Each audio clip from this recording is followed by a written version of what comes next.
Greetings, one and all, to the most cursed, most cringiest corner of the internet. A YouTube channel content creator actively alienating everyone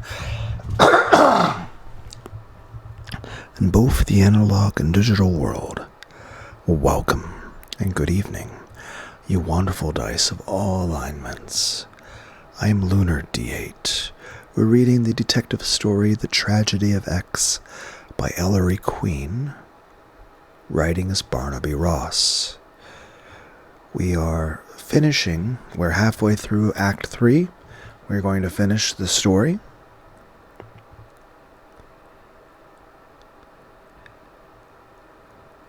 He sank back on the pillow, breathing heavily. Was DeWitt still on the back platform when you jumped out? Demanded Thum. Yes, he watched me. Damn his soul. Collins bit his lip. I was sore at him, he faltered, but not sore enough to commit murder. My God, no. You expect us to swallow that? I'm telling you, I didn't kill him. Collins's voice rose to a scream.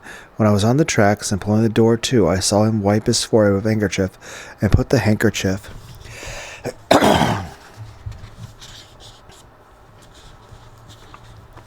back into his pocket and opened the door of the dark car. He went inside. Why, God only knows. I saw him, I tell you. Did you see him sit down? No, I was off the train, I told you. Why didn't you go through the lighted car and get off by the door opened by the conductor ahead? I didn't have time. The train had already stopped at the station. So you were sore at him, eh? Said Inspector. Quarreled? Collins cried. Are you trying to pin this on me? I'm being on the up and up, Thum. I told you we had words of a sort. Sure, I was in a huff. Who wouldn't be? So was DeWitt. He stepped into that dim car to cool off, likely. He was excited enough. Did you have your revolver with you, Collins? No. You didn't go into that dim car, did you, Mug? Asked Thum. Christ, no, shouted the Irishman. You said you bought a ticket in the terminal. Let's see it. It's in my overcoat in the hall closet. Sergeant Duffy went to the clothes closet in the hall, fumbled about, and returned in a moment with a small bit of pasteboard. Thum and Bruno fingered it. It was a West Shore Railroad single-trip ticket, unpunched. It designated a local trip from the Weehawken to West Englewood. How is it that it wasn't collected by the conductor, Mug? Demanded Thum. He hadn't got to us by the time I left the train. Okay. Thum rose and stretched his arms, yawning prodigiously. Collins sat up. Some of his strength had returned. He fumbled in the jacket of his pajamas for a cigarette. Well, Collins, I guess that's about all now. How do you feel? Collins mumbled. A little better. Headaches like fury. Well, I sure am glad you feel better, said Thum heartily. That means we won't have to call an ambulance. Ambulance? Sure. Get up and get dressed now. You're coming back to headquarters with us. Collins let the cigarette fall out of his mouth. You tagging me for that murder. I didn't do it. I tell you, I've told you the truth, Inspector. Honest God. Rats. Nobody's arresting you for DeWitt's bump. Thum winked to Bruno. We're just holding you as a material witness. Scene 8. Consulate of Uruguay, Saturday, October 10, 10:45 a.m. Mr. Drury Lane strolled through Battery Park, cape fluttering like a black cloud behind him, striking his stick vigorously against the walk and sniffing the sharp salt air. There was a smell of tang of sea about, and the morning sun warmed his face pleasantly. He paused along the battery wall to watch a corps of gulls dash to the surface of the oily swell, pecking at floating orange peels. Out to sea, a low-slung, slanting liner crept through the water. A Hudson River excursion boat uttered a startling cry. The wind freshened, and Drury Lane sniffed again, and drew his cape snugly about him. Sighing, he looked at his watch and turned away. He crossed the park, walking toward Battery Place. 10 minutes later, he was seated in a severe room, smiling across a desk at a small, dark, Latinical man dressed in a morning coat. A fresh flower gleamed in his lapel. Juan Ajos was a twinkling sort of person with brilliant teeth in his brown face, lively black eyes, and a delicate mustache. Such an honor, Mr. Lane, he was saying in perfect English, as our poor consulate scarcely merits. When I was a young attaché, I remember you. Kind of you indeed, Senor Ajos, replied Lane. But you have just returned from your sabbatical and no doubt can spare only a moment. I am here in a peculiar capacity. Perhaps you heard of a series of murders in the city and its environs while you were in Uruguay. Murders, Mr. Lane? Yes, there have been 3 recently of, I might say, an interesting nature. I have unofficially been aiding the district attorney's investigation. My private researches have turned up a provocative clue which may or may not be pertinent.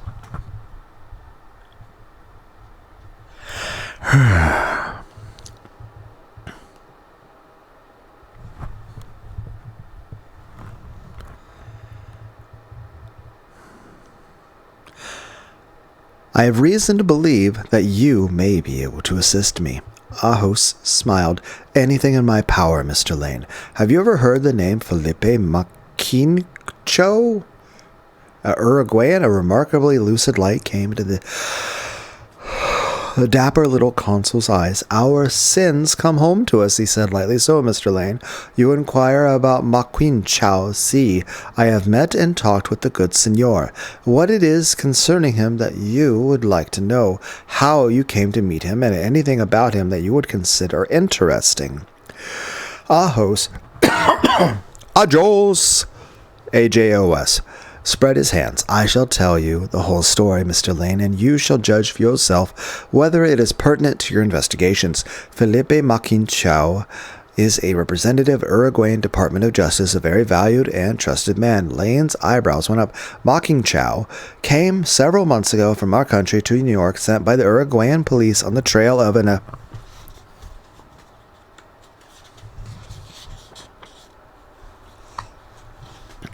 escaped convict from the great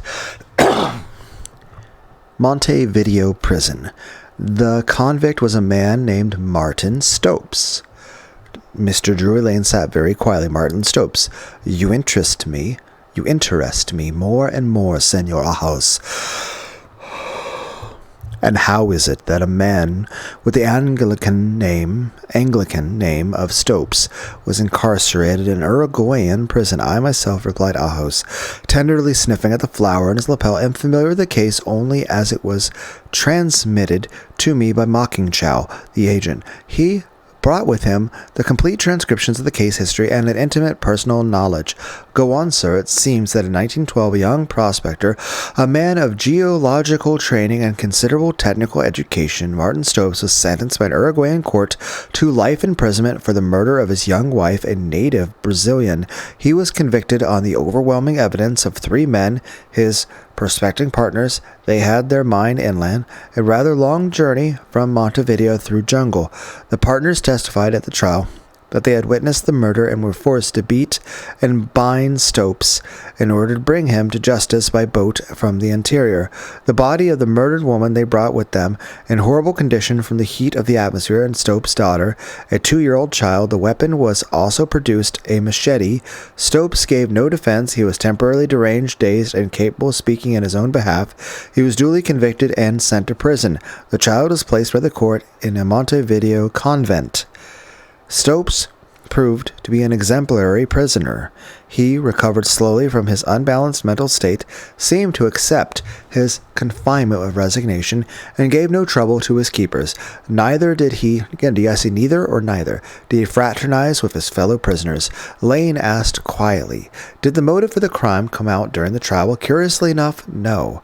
The only conjecture as to the motive the partners could make was that Stopes killed his wife during an argument. The 3 partners testified that they were not in the shack before the murder, that they heard the screams and ran in just in time to see the man clean the woman's skull with the machete.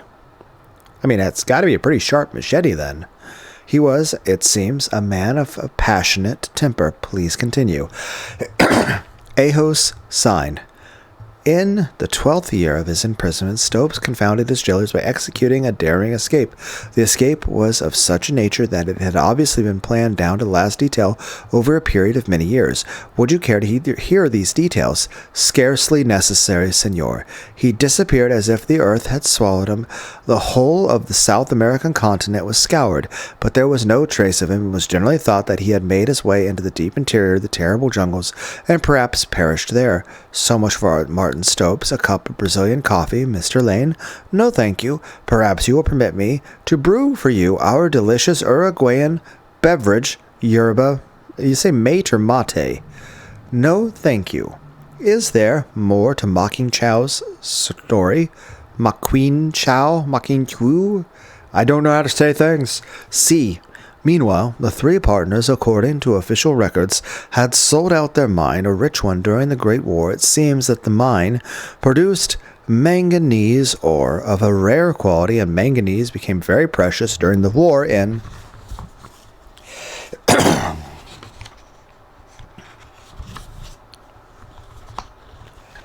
the manufacture of munitions. The sale of the mine made them wealthy men, and they returned to the United States.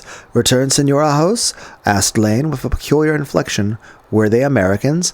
I am desolated. I have forgotten to tell you the names of the partners. They were Harry Longstreet, Jack DeWitt, and let me see, William Crockett.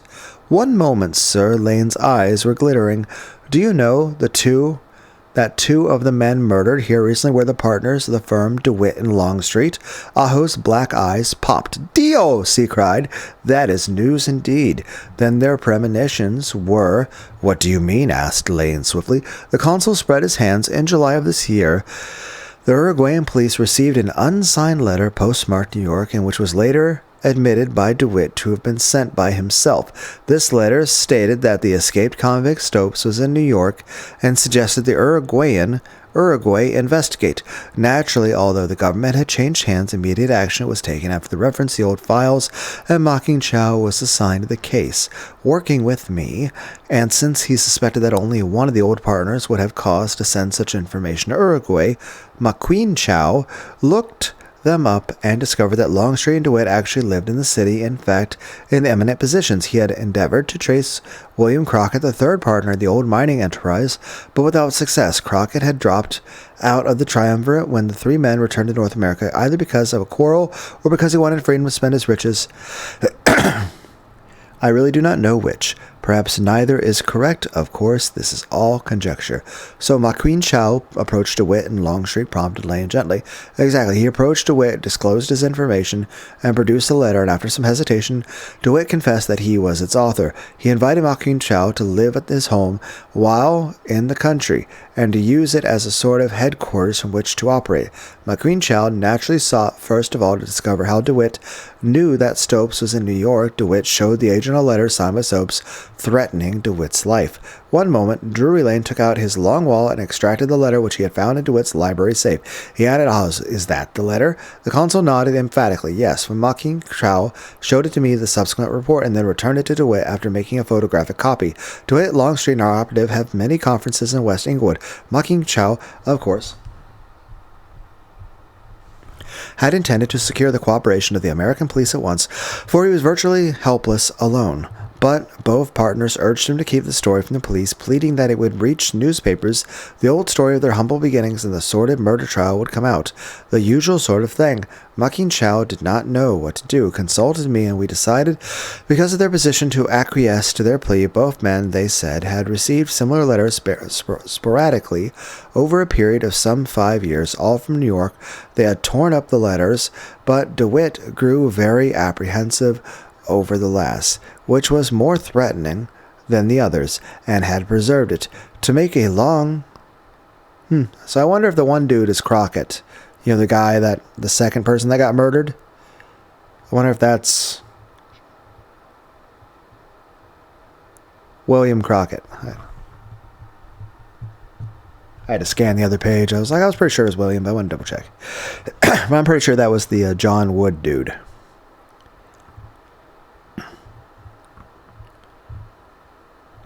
They had torn up the letters, but DeWitt grew very apprehensive over the last, which was more threatening than the others, and had preserved it. To make a long story short, Mr. Lane, Mocking Chow spent a month in vain searching, reported his failure to me and to the...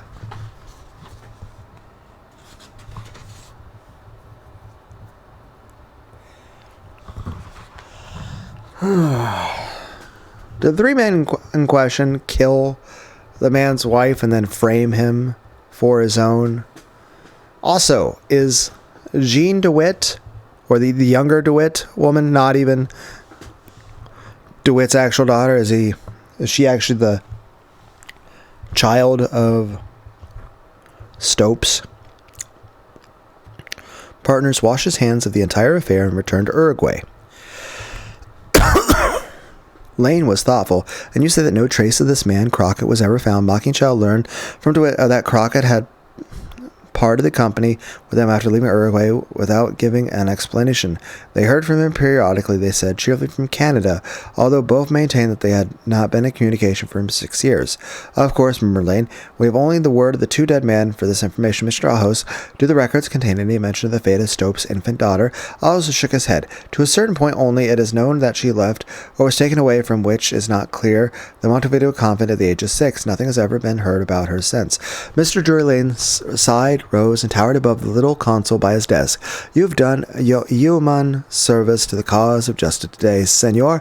Ahos grinned through his white teeth. I am so happy, Mr. Lane. You can, if you will, continue Lane, adjusting his cape, do justice and even greater service. If it is possible, you might cable your government for a telegraph of Stopes' fingerprints to be followed by a telephotograph of the man's face, if there is such a camera record, and a complete description. I am also interested in William Crockett. If you can secure similar information concerning that gentleman, it shall be done immediately. I take it your enterprising little nation has modern scientific facilities, smiled Lane. They walked to the door. Ahos looked shocked. Naturally, the photographs will be transmitted on an excellent equipment as you may find anywhere.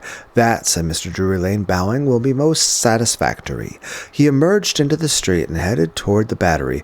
Most satisfactory, he repeated, in a little mental hum.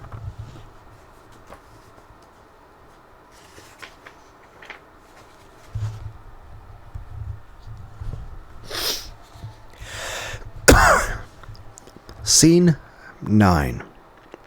The Hamlet, Monday, October 12, 1:30 p.m. Inspector Thune was conducted by Quasey through the winding corridors to a concealed elevator, which shot them like a moon missile through the interior of the main turret of the Hamlet to a small landing in the high tower. Thune followed Quasey to a stone staircase which looked like an ancient of the Tower of London, and up the curved, ambulating steps to an iron-bolted oaken door. Quasey struggled with the hasp with the heavy bolts, succeeding in freeing them, and pushed open the door with a loud exhalation of aged breath. They stepped out on the solid stone battlemented roof of the tower. Mr. Drury Lane lay almost nude on a bare skin, arms shading his eyes from the sun high overhead. Inspector Thune stopped short, and Quasey grinned himself away, and the inspector could not conceal his stupefaction at the bronzed vigor and the firm youthfulness and muscularity of Drury Lane's figure. His lean, sprawling body, hairless except for a faint golden down, brown, hard and smooth, was that of a man in the prime of life. The shock of white hair on his head was a startlingly incongruity when the eye traveled the full length of that clean, hardy body. The actor's only concession to modesty was a white breech-clout. His brown feet were naked, but a pair of moccasins lay near the rug. A padded deck chair stood to one side. Thune shook his head sadly and drew his topcoat a little more snugly about him. The October air was keen. A brisk wind blew about the tower's head. He strode forward, closer to the recumbent figure. The skin was perfectly smooth, he saw, untouched by goose flesh. Some alert intuition caused Lane to open his eyes, or perhaps it was the projection of Thune's shadow as the inspector stood over him. Inspector, he sat up, instantly awake, hugging his slim, hard legs. A splendid surprise. Please excuse the informality of my attire. Draw up that deck chair, unless, of course, he chuckled, you would care to discard your swathings and join me on the bear skin. No thanks, said Thune hastily, sinking into the chair. In this wind? No thanks. He grinned. It's none of my business, I suppose. But how old are you anyway, Mr. Lane? Lane's eyes crinkled in the sun. 60. Thune shook his head. And I'm 54. I'd blush. I give you my word, Mr. Lane, I'd blush to take off my duds and show you my body. Why, I'm a flabby old man compared with you. Perhaps you haven't had the time to take care of your body, Inspector, said Lane lazily. I have both the time and the opportunity. Here, he waved his hand at the delicate, toy-like panorama. Here I can do as I please. The only reason I decorate my middle in the manner of Mahatma Gandhi is that old Quasi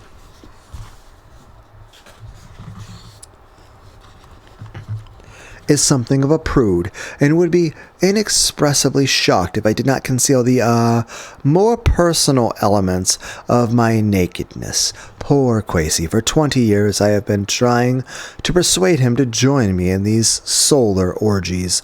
You should see him in the altogether, but then he is a very old man. I don't believe he himself knows exactly how old. He was there when they invented the wheel. He was there when they named dirt. He was the one who dug the ditches for the burials and the funerals of the Stegosauruses. You're certainly the most remarkable man I've ever met, said Thum. 60. He sighed. Well, sir, things are looking up. I've come down to report new developments. One particularly. Collins, I take it. Yes, I suppose Bruno told you what happened when we broke into Collins' apartment early Saturday morning. Yes, the doltish fool attempted suicide, so you are holding the man, Inspector, for dear life. Thum was grim in a way. He said sheepishly, I feel like a raw rookie. Here I am telling you about something while we're feeling around in the dark, and you, I suppose, know the whole thing. My dear Inspector, for a long time you were antagonistic to me. You felt that I was pretending to knowledge I did not possess, a natural feeling. You still do not know whether my silence is that of compulsion or deception, yet you exercise a new faith, a compliment of vast proportions, Inspector. We are in this hideous mess together, now and until it is cleared up. If it will be, said Thum gloomily. Well, as far as Collins is concerned, here's the dope. We've dug back into his history, and we've discovered just why he's been so anxious to recoup his market losses. He's been embezzling the state's money on his income tax job. Really, that's the ticket. To date, he's appropriated 100,000 or more. I mean, and this is like the 30s when this took place, 100 years ago. You know, this is before, like, anybody on the planet was born. I don't think there's anyone alive today that was alive when this book was written, or in the time period it takes place in either.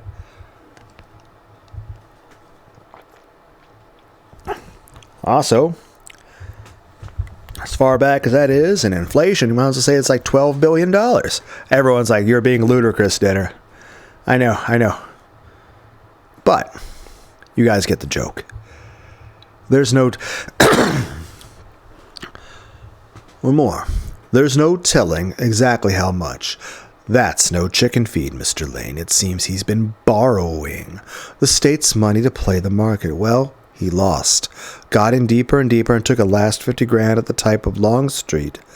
Tipped him off to plunge on international metals. That was his grandstand play, an attempt to make good his former losses and cover his embezzlements.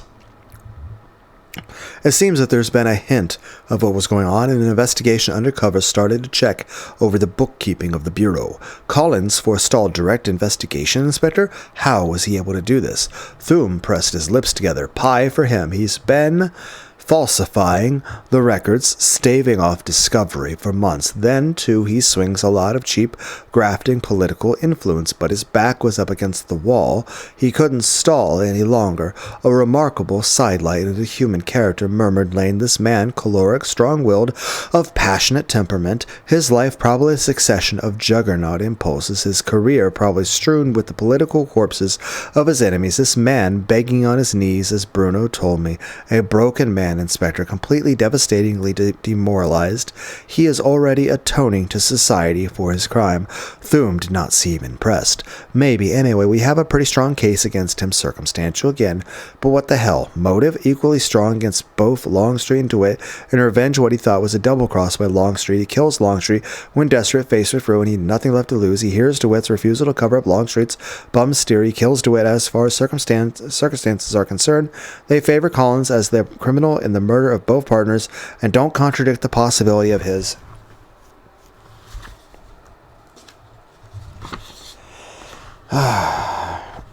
having murdered Wood. He might easily have been one of the ferry passengers who escaped when the Mohawk docked. We're checking up his movements for that night, and Collins can't furnish an alibi. Then again, when he comes to trial, Bruno can present the evidence of Collins's guilty conduct. When we broke in on him, his shout attempted suicide. In court, under the magic of the district attorney's oratory, commented Lane, with a smile stretching his long, lean arms, I have no doubts but that Collins will appear the guilty man. But have you considered, Inspector, the possibility that when Collins heard the police at his door at 5 o'clock in the morning, his frenzied mind leaped to the conclusion that his depredations on the state's funds had been discovered, and that he was to be arrested for embezzlement or grand larceny? This would account, considering his state of mind, for his attempted suicide and his statement that you would never get him alive. Thum scratched his head. That's just what Collins said when we confronted him this morning with that embezzlement charge. How did you know? Pshaw, Inspector, that was almost childishly obvious. It seems to me, said Thum soberly, that you think Collins told the truth there.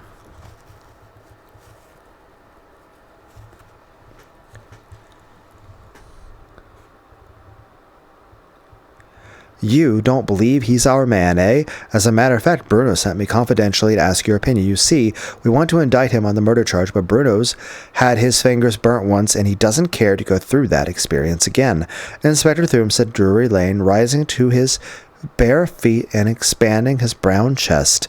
Bruno will never convict Collins of the DeWitt murder. I guess you'd say that. Thum made a fist and stared at it glumly. But look at the position we're in. Have you been reading the papers? See the razzing we're getting for pulling a dud on DeWitt charge? They've raked it up and linked it with the DeWitt murder, and we can't show our faces to the newspaper boys. Between you and me, it looks as if my job is at stake. The commissioner had me on the carpet this morning. Lane looked at the distant river. If I felt, he said gently, that it would do you and Bruno any good, don't you think I would tell what I know now? But the game is in its final period, Inspector.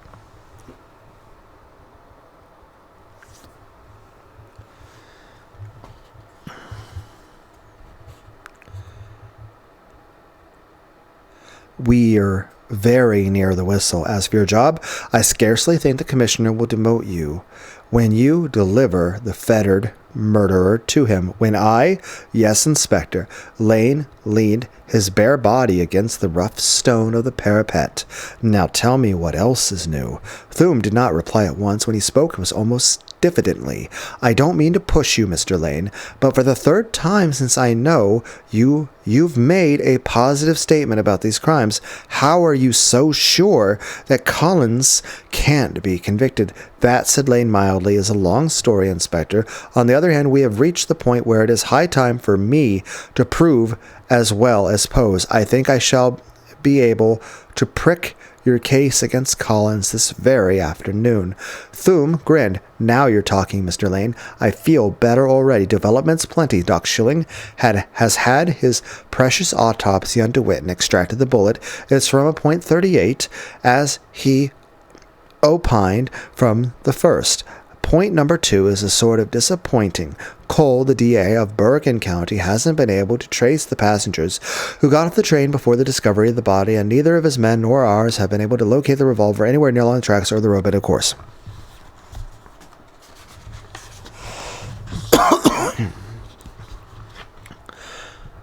Bruno's opinion that Collins' gun did the job. We're having a microphotographic study made of the bullet, DeWitt's body, compared with the discharged bullet from Collins' revolver. Even if they're different, though, it won't prove Collins' innocence because he might have used a different gun on DeWitt. At least that's Bruno's argument. Bruno's theory is that Collins, if he did use a different gun, could easily have taken the revolver back with him in the cab and might have thrown it in the river while the cab was on the ferry going to New York. An interesting coincidence, murmured Lane. Go on, Inspector. Well, we checked the back trail to the cab driver who took Collins to New York to see if he used the ferry, and if Collins got out of the cab on the ferry, the driver didn't know whether Collins had it or not. He did not testify that Collins took the cab local pulling out of the Ridgefield Park station. So much for that. The third development isn't a development at all. We haven't found a solitary item of interest in our investigation of Longstreet's businesses or personal files. Number 4 is damn interesting, though. Because of an examining of DeWitt's files at his office, we made a remarkable discovery, found the accounts of vouchers, 2 checks a year for the past 14 years, made out of the chap by the name of William Crockett. Lane did not stir. His gray eyes took on an almost hazel tinge as he watched Thume's lips. William Crockett, Inspector, you are the harbinger of generous news. For what amounts were the checks, and through what bank or banks had they been canceled?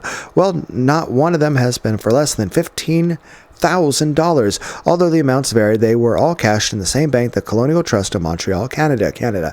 More and more interesting, Inspector. And how were the checks signed? Were they personal signatures of DeWitt or the firm checks? No, they seem to be firm checks. They were signed by both DeWitt and Longstreet. We thought of that too. We thought it might have been some blackmail stunt against DeWitt. Well, even if it was that both partners went on it, there's no record in the office of the reason the semi-annual checks. They were applied 50-50 against the personal drawing accounts of the 2 men. The tax records are all right too. We checked there. Did you investigate this, Crockett? Mr. Lane, said Thume reproachfully. The Canadian people must think we're crazy. We've hounded them ever since the discovery of the vouchers. Funny thing, the investigation through Montreal revealed a man named William Crockett. Of course, each check was endorsed by him. There were no counter endorsements. Each endorsement was in the same handwriting. Absolutely. As I was saying, we found this Crockett had been depositing the checks through the mail at various places in Canada and drawing against these deposit checks. He spent his dough evidently almost as fast as he got it. The bank, how do you spend that much money? Like, I understand this is the fucking 30s, 100 years ago. $15,000 was like a lot more back then. But I'll be clear. If I suddenly got a check for fucking $15,000, that would be an enormous headwind. The amount of money in my bank account would multiply more than fucking Goku's power level. That's depressing. Where were we?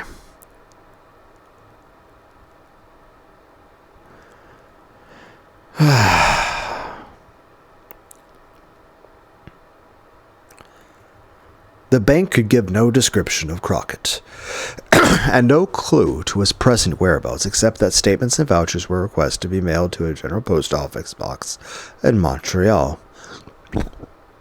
Well, we lost no time in that direction. We investigated the post office box and didn't find out a solitary thing of value. Nobody could remember how long before anyone had called at the box, although it was empty at the time we had searched. We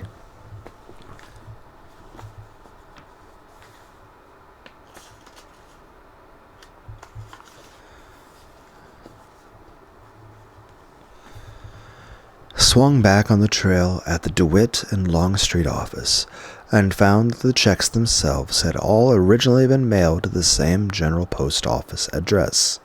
You gotta say address or address. No one in the office knows who William Crockett is, what he looks like, or why he's been getting the checks. And as far as the postal box is concerned, it's paid for by the year and always a year in advance. Also by mail. Irritating, murmured Lane. I can imagine how disgruntled you and Bruno must have been. We still are, grumbled the inspector. The more we looked into it, the more mysterious it got. A fool could see that this guy Crockett was keeping in the dark. Perhaps he was keeping in the dark, as you say, more at the instigation of DeWitt and Longstreet than from his own desire. Say, that's an idea, exclaimed Thume.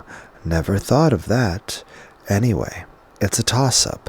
What all this Crockett business means. Maybe it has nothing to do with the murders.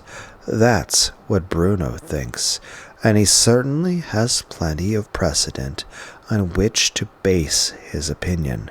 I've never seen a murder case in which the main issue wasn't all tangled up in false and unimportant trails. Then again, it might really mean something. If Crockett were blackmailing the two of them, then we've got a motive for murder. How do you reconcile that statement, Inspector, smiled Lane, with the pleasant fiction of the goose that laid the golden eggs? Thum scowled. I'll admit the blackmail theory is funny. In the first place, the last check voucher was dated only last June, so evidently Crockett got his semi-annual dough in the regular way. Why then should he kill the goose that lays the golden eggs, as you say, especially since that last check was for the biggest amount of all? On the other hand, Inspector, to follow out your blackmail theory, Crockett might no longer have a ghost to kill. Suppose this June was to have been the last of the series. Suppose Crockett had been informed by DeWitt and Longstreet that there were to be no further checks at all. There's something in that. Of course, we looked for records of correspondence with this Crockett.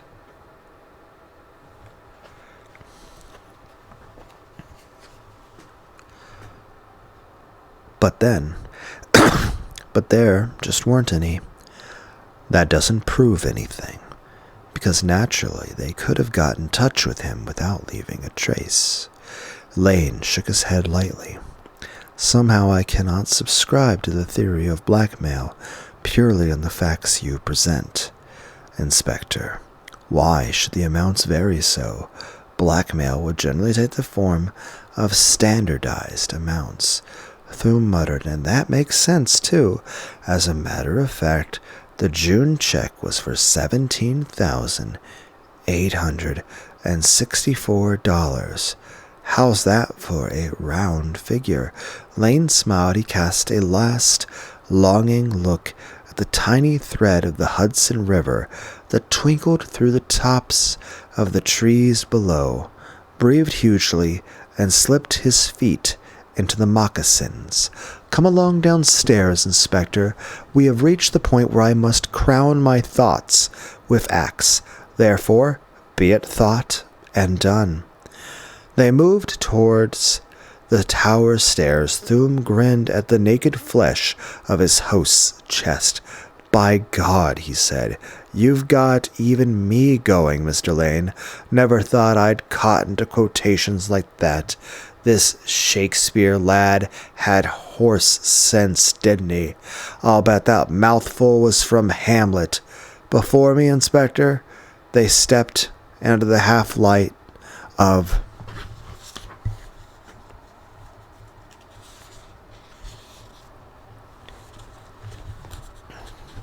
the turret and began to descend the curving stones. Lane smiled behind Thum's broad back. I suppose that was a valiant deduction from my terrifying habit of sighting the Dane. But you're wrong, Inspector. It was Macbeth. 10 minutes later, two men were seated in Lane's library.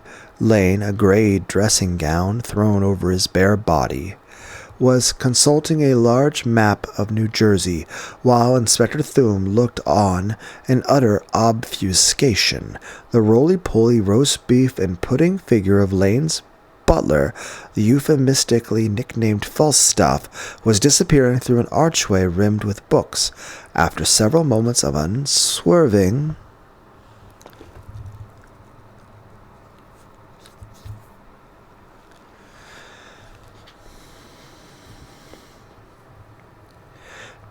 concentration on the map, Lane pushed it aside and turned to face Thum with a smile of sheer satisfaction. The time has come, Inspector, to make a pilgrimage of some importance. We're off at last? Oh, no, not the last pilgrimage, Inspector, murmured Lane. Perhaps the penultimate pilgrimage. Again, you will have to take me on faith, Inspector. I am beginning, I fear, to question my own powers since the DeWitt murder, which, while I might have foreseen it, I could not have prevented by any direct method. You see, I make excuses for myself. DeWitt's death. He was silent. And Thum gazed at him curiously. Then he shrugged. We play on. My instinctive sense of the dramatic prevents me from spoiling a perfect climax for you. Do as I suggest, and provided the fates are with us, I can furnish excellent evidence that will cause your case against Collins to collapse. This will naturally disturb our good friend, the district attorney, but we must protect the living. Telephone from here at once to the proper authorities, Inspector. Have a squad of men meet us as soon as possible this afternoon at Weehawken, and among them must be men equipped with dragging apparatus. Dragging apparatus? Thum was dubious. Dragging for deep water. A body. I should say that your men be prepared for any contingency. Ah, Quasi, the diminutive wig-maker, his old leather apron bound and his tiny waist, had trudged in the library bearing a large manila envelope.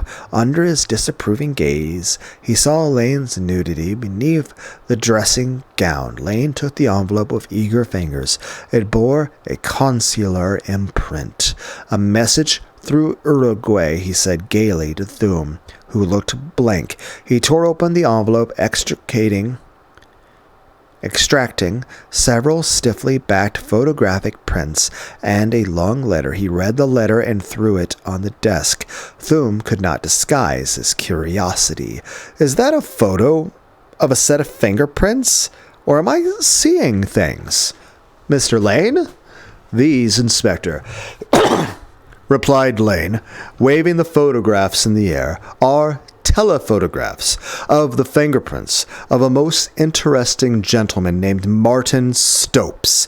Oh, I beg your pardon, said Thum instantly. I thought it had something to do with the case. My dear Inspector, these are the case. Thum regarded Lane with the hypnotized stare of a light-blinded rabbit. He licked his lips, but he spluttered. These are... What case?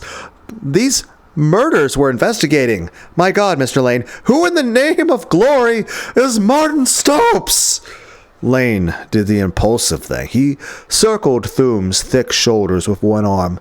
I have the advantage of you there, Inspector.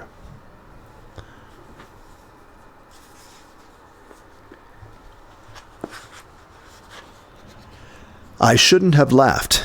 It was a boorish thing to do. Martin Stopes is the X we have been seeking, the man responsible for removing Harley Longstreet, Charles Wood, and John O. DeWitt from the face of the good earth. Thum gulped, blinked, shook his head in the characteristic dazed way. Martin Stopes, Martin Stopes, Martin Stopes, murderer of Longstreet, Wood, DeWitt. He rolled the name on his tongue. Why, my God, he burst out, I've never even heard of him. His name's never even come up in the case. And what's in a name, Inspector? Lane replaced the photographs in the manila envelope. Thum stared at them as if they were precious documents. His fingers hooked unconsciously. What's in a name, my dear Inspector? You have had the pleasure of seeing Martin Stopes many times. Scene 10. Near Bogota. Monday, October 12th, 6:05 p.m. Hours of search found Inspector Thum looking very depressed indeed. Strong as his faith. Oh, is it possible that William Crockett actually is the killer? And then he framed Martin Stopes as it? Or, I don't know. Thum looking very depressed indeed. Strong as his faith had grown in the divinatory power or logical powers of Mr. Drury Lane, it had not been able to withstand some rude shocks. Their little company, equipped with queer instruments that resembled relics of the Spanish Inquisition, had all afternoon been disturbing the turgid depths of various New Jersey streams crossing the paths of the West Shore Railroad. Inspector Thum, as successive attempts with the dragging apparatus proved sterile, pulled a continuously longer face. Lane had said nothing. He directed the physical aspects of the search, contenting himself with the suggestions of watery spots likely to produce whatever he was seeking. It had grown quite dark by the time that the wet and weary party of men reached a stream near the town of Bogota. Men were dispatched on errands. The magic of the Inspector Thume's authorities secured additional apparatus. Strong searchlights were set up near the tracks and played upon the quiet water. A scoop-like iron object, which had been in constant use all afternoon, was again brought into play. Lane and a disconsolate Thume stood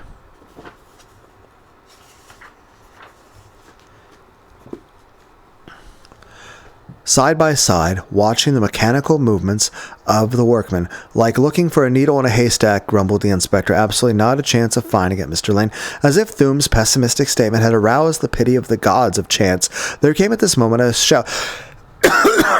A shout from one of the men operating a rowboat 20 feet from the roadbed. The shout cut off Lane's reply. Another searchlight was trained on the boat. The scoop had come up with its usual complement of slime, vegetation, gravel, and mud, but this time something winked and shone in the powerful rays. With a cry of triumph, Thume scrambled recklessly down the slope, followed more sedately by Lane. "Is it? What is it?" roared the inspector. The rowboat edged toward him, and the operator's muddy hand held out the glittering object. Thume looked up at Lane, who had reached his side with something like awe. Then he shook his head and began to examine the find. 8.38, no doubt, Lane asked mildly. "That's what it is, by God," cried Thume. "Boy, luck sure is with us today. Only one empty chamber, and I'll bet dollars to donuts." So that's where that phrase came from. "Then when we fire a bullet through this barrel, the bullet markings will jibe with the one that took out DeWitt." He fondled the wet weapon tenderly, wrapped it in a handkerchief, and put the thing into his coat pocket. "Come on, boys," he yelled on the miserable crew. "We've got it. Pack the stuff away and go home." He and Lane marched back along the tracks toward one of the several police cars which had driven them about all afternoon. "Well, sir," said Thume, "let me get this straight. Now here we find a gun of the same caliber as used as killing DeWitt in a body of water over which the train passed that night. From the location of the find, it isn't hard to see that the gun was thrown to the train after the murder into the water by the murderer. There is another possibility," said Lane, "that the murderer got off the train before or at Bogota, walked on or back, as the case may be, to the stream and threw the revolver into it merely," he said, pointing out that possibility. "That the revolver was heard from the train is by far the likelier theory." "You think of everything, don't you?" "Well, I'll agree with you there." They had reached the police car now and rested gratefully against the black door. Lane remarked, "In any event, the discovery of the revolver will be found. It definitely eliminates any opportunity of securing conviction for Collins." "You mean that Collins now is a perfect out?" "Judiciously phrased, Inspector." The local pulled into the Richfield Park station at 12:30. Collins secured a taxicab before the train was out of sight. This is important, but that from that point on, his alibi is fixed by the taxi driver who was taking him to the opposite direction of the train, toward New York. The revolver could not have been thrown from the train into the stream before 12:35. The time the train passed over the stream, even the revolver thrown into the stream by a person on foot, he could not have reached the stream before the train, naturally. But Collins could not possibly have walked or driven to the stream, thrown it open, and returned to the Richfield Park station before the train was out of sight. There is a distance of approximately a mile between Richfield Park and the stream, 2 miles up and back. True, it is conceivable, for example, that the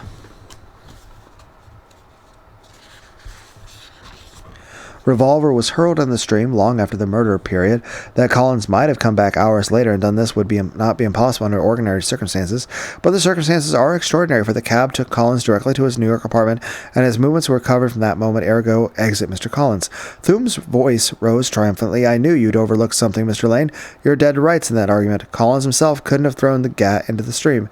But how about an accomplice? Suppose Collins killed DeWitt, handed the gun to an accomplice, beat it off the train, and told the accomplice to throw the gun into the water from the train 5 minutes later after he himself had left it. That would be damn smart figuring, Mr. Lane." Now, Inspector, don't excite yourself," said Mr. Lane with a smile. "All along we have been discussing the legal aspect of Collins' case. I have not overlooked the possibility of an accomplice. Not at all. It is sufficient that I ask you, who is this accomplice? Can you produce him before the court? Have you anything except a glossary theory to offer the jury?" "No, I am afraid that Mr. Collins cannot be convicted of DeWitt's murder in the face of the new evidence." "That's right," said Thume, his face gloomy again. Neither Bruno nor I have the slightest idea who the accomplice might be. If there is an accomplice, Inspector said Lane dryly. The crew had straggled up, and Thum climbed into the police car. Lane followed, and the other car filled up, and the caravan headed back toward Weehawken, a trailer carrying the apparatus. Thum sat immersed from the expression on his face, and an eddy of bitter thoughts. Drury Lane relaxed, stretching his long legs. You see, Inspector, he continued, even from a psychological standpoint, the argument of an accomplice is weak. Thum groaned. Let us work along the theory that Collins killed DeWitt, had an accomplice, gave the weapon to the accomplice, and instructed him to throw the revolver out of the train 5 minutes after Collins had dropped the Ridgefield Park. Here's thing one. How would he have met with the accomplice, even if he did have an accomplice? Two, what motive would the accomplice have?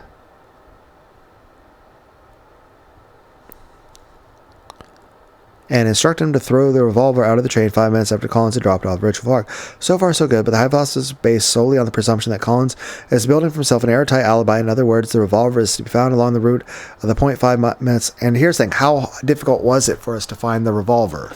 Like, if you're going to have some sort of evidence, it's got to be something that's easy to find. I mean, let's be clear. It's a very difficult place for it to be found, so wherever it's put, it's obviously not intended to be found. But in the place where Collins is known to turn back in the opposite direction. But Collins has no alibi if the revolver is not found at the point 5 minutes beyond his dropping off place. Therefore, if Collins planned all this, he had to make absolutely certain that the revolver was found. Yet we discovered the weapon in a stream where, but for the grace of God, it might have lain until doomsday. How? Hey, that's like 10 years from now. How can we reconcile the theory of Collins's manufactured alibi with the fact that every effort was apparently made to keep the revolver from being found at all? You will say, I suppose, though Thum's expression indicated no desire to speak, though it might have been an accident that the revolver landed in the stream, that the accomplice threw it out the window intending to land on the roadbed, but if he intended the revolver to be found in the support of Collins' alibi, would he throw it 20 feet out of the train? For that is where we found it, at a point in the stream 20 feet from the tracks. No, the accomplice would merely drop the revolver out the window, where it could not possibly land anywhere but on the roadbed, ensuring its later discovery.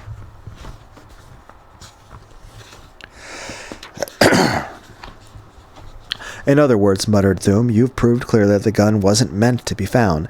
That eliminates Collins, all right. So it does, Inspector, murmured Lane. Well, remarked Thum, with a helpless snort, I'll admit it beats me. Every time Bruno and I got our mitts on somebody we think is X, you spoil our party. It's getting to be a habit. By God, now the case is more complicated than ever as far as I'm concerned. On the contrary, said Mr. Drury Lane, we have pushed it very near the end. Scene 11, The Hamlet, Tuesday, October 13th, 10:30 a.m. Quasey stood at a telephone in his wiggery establishment at the Hamlet. Mr. Drury Lane sprawled in a chair nearby. The dark shades were drawn up at the windows, and the weak sunlight spattered in. The ancient was speaking in his creaky voice. But, Mr. Bruno, that's what Mr. Lane says. Yes, sir, yes, tonight at 11 p.m. You are to meet Mr. Lane here and bring Inspector Thum and a small squad of police with you. 1 moment, please. Quasey snuggled the speaker to his bony little breast. Mr. Bruno wants to know if the men are to be in plain clothes, Mr. Drury, and what's the idea, he says. You may inform the district attorney, drawled Lane, that the men are not to be in uniform and that the idea is a little excursion into New Jersey. Tell him that we shall take the West Shore train bound for West Englewood on a most important mission connected with the case. Quasey blinked and obeyed orders.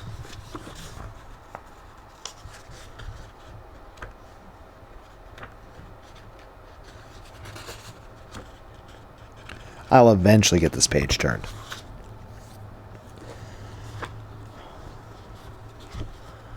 Inspector Thum, perhaps by 11 p.m. Inspector Thum, perhaps by virtue of his more intimate acquaintanceship,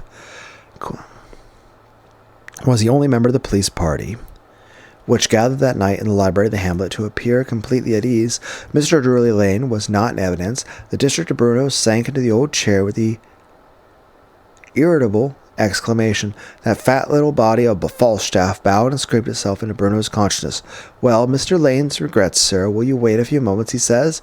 Bruno nodded without enthusiasm. Thum chuckled to himself. While they waited, the men's eyes traveled with curiosity about the vast room. The ceiling was very high. The three of the walls were covered from floor to ceiling, and open bookshelves holding thousands of volumes. Library ladders stood braced against the upper shelves. A quaint balcony ran completely around the room. 2 winding flights of iron steps gave access to at the corners. Bronze signs engraved in Old English cataloged the books. A circular desk at one end of the room was evidently the sanctum of a special librarian, although the desk was now unoccupied. On the fourth wall there were some curious items. Bruno rose impatiently from his chair and began to wander about. He saw a stiffly varnished glass-covered old chart in the center of the fourth wall. The Surlicude inscription in the lower left-hand corner establishes a map of the world dated 1501, a collection of Elizabethan costumes, each in separate case, lined the wall and the floor. They all turned as the door of the library opened. Suddenly, and the wizened figure of Quasi slipped into the room. He held the door wide, an expectant grin on his old, gnarled face. Through the arching doorway strode a tall, burly, ruddy-faced man who regarded them truculently. He had a powerful chin, but his cheeks sagged slightly, and there was unmistakable signs of dissipation around his eyes. He was dressed in a tweed suit, a rough tweed with wide, sporty trousers, and a sack coat. He jammed his hands into the flapless pockets and glowered at them. The effect of his appearance was instantaneous and dynamic. A district attorney Bruno froze to the floor, blinking his eyes rapidly as if he could not credit the intelligence their nerves flashed to his brain. But if Bruno was startled, Inspector Thum was affected in a subtler, profounder way. His rocky jaw trembled like a child's. It dropped and wagged slightly. His eyes, normally hard and cold, blazed with a feverish horror. He opened and shut them quickly several times. The color had quite fled his face. "Holy Mother of God!" he whispered hoarsely. Harley Longstreet!" The others dared not move a muscle. The ghost at the door broke the silence with a subterranean chuckle that sent a chilled spark down their spines. "Oh, that deceit should dwell in such a gorgeous place," said Harley Longstreet, in the splendid voice of Mr. Drury Lane.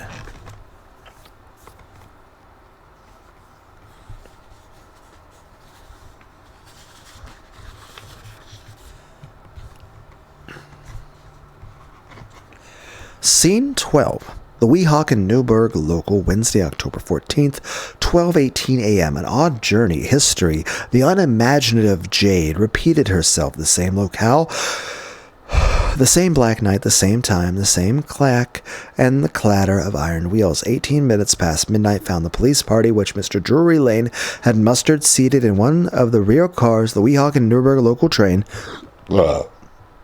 I had to burp. Clanking along between the Weehawken terminus and the North Bergen. Aside from Lane, Thum, Bruno, and the accompanying squad, there were few people in the coach.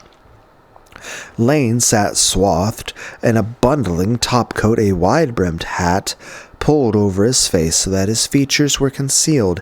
He sat beside Inspector Thum by the window, his head turned to pane, speaking to no one, and apparently either asleep or absorbed in some mental problem. Neither the district attorney sitting opposite or the inspector said a word. Both men were very nervous. The tension had transmitted itself to the detectives. Sitting about them, they talked little and sat like ramrods. They seemed to be waiting for an active climax of whose very nature they were in ignorance. Thum was restless. He glanced at Lane's averted head, sighed, and got to his feet.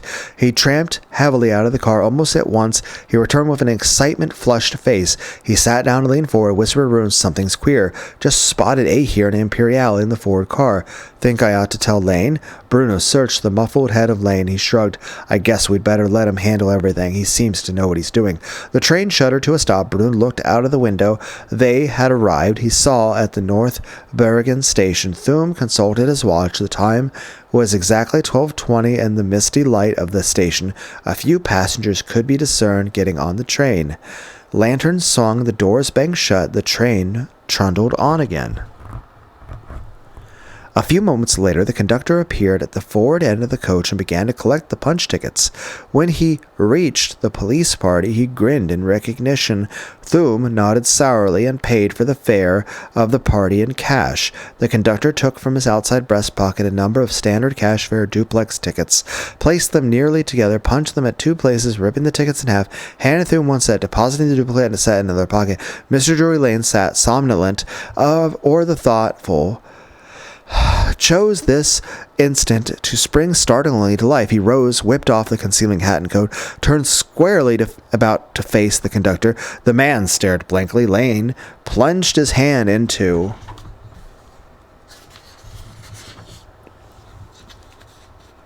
one of his patch pockets of his sack coat, produced a silver case, and snapping it open, took out a pair of eyeglasses. He did not put them on, merely regarded the conductor with a reflective, curious preoccupation. The face, strongly pouchy, dissipated, seemed to enthrall the conductor. It affected him strangely. His hand had stopped in midair, holding his ticket punch. He took in the details of this grim figure confronting him, at first uncomprehendingly, then, with a rush of terrified intelligence, his mouth popped open, his tall, burly figure sagged, the whiny coloring of his face vanished in a flood of dead white. Out of his mouth came a choked sound, a single word, Longstreet. And as he stood there, petrified, physically incapable of nervous activity, the artificial lips of Harley Longstreet smiled in his right hand, dropping the silver case and the eyeglasses. An effortless movement went again into his pocket and came out clutching something dull and metallic.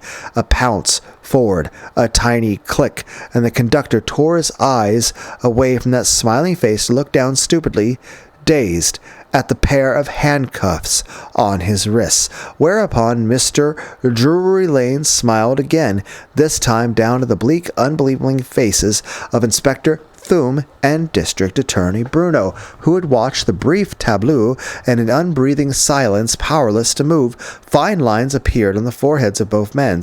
They looked from Lane to the conductor, who was cowering now moistening his lips with a trembling tongue, leaning against the back of the seat, broken, ashamed, pathetically unable to believe the evidence of his eyes as he stared at the manacles on his wrists. And Mr. Drury Lane said calmly to Inspector Thum, "Did you bring the inkling pad as I requested, Inspector?"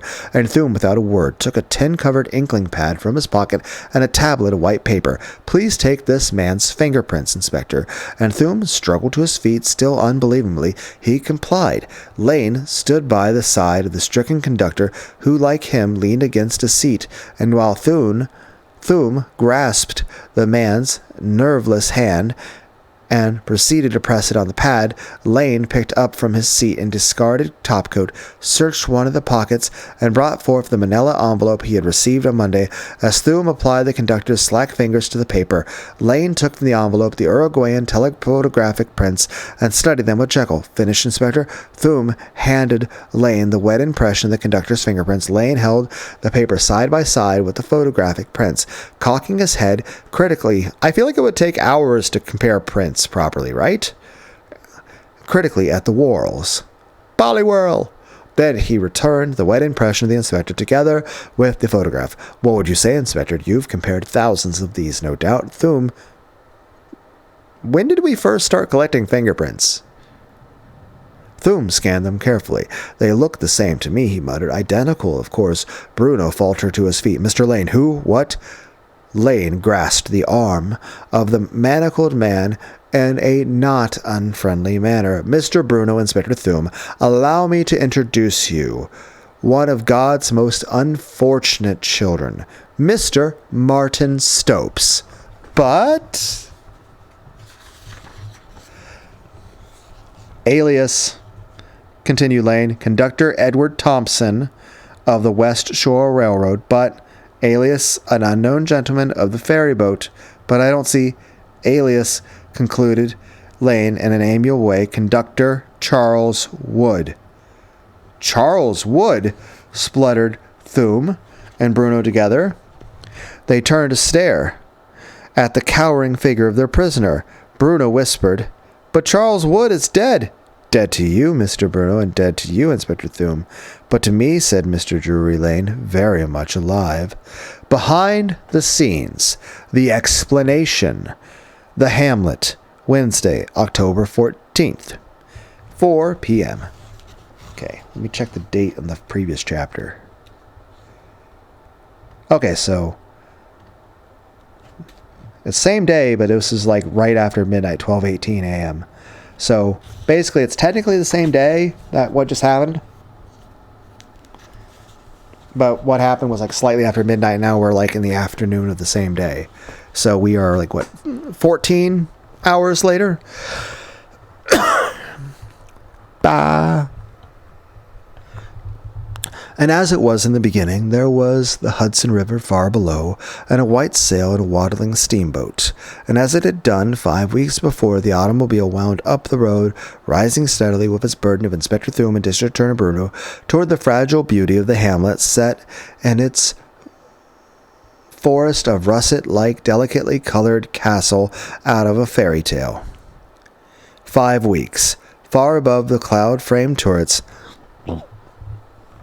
the ramparts, the battlements, the needlepoint to the church spire, and then the quaint little bridge, and the thatched hut, and the ruddy little old man pointing to a swinging wooden sign, the creaky old gate, the bridge, the gravel road, ever winding upward, the oak forest now red-brown, the stone wall of the castle grounds.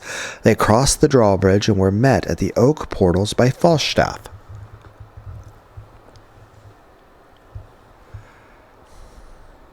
Into that manorial hall, out of past ages, under seasoned-old ceiling beams, by knights in armor and the massive pegged furniture of Elizabethan England, under the incredible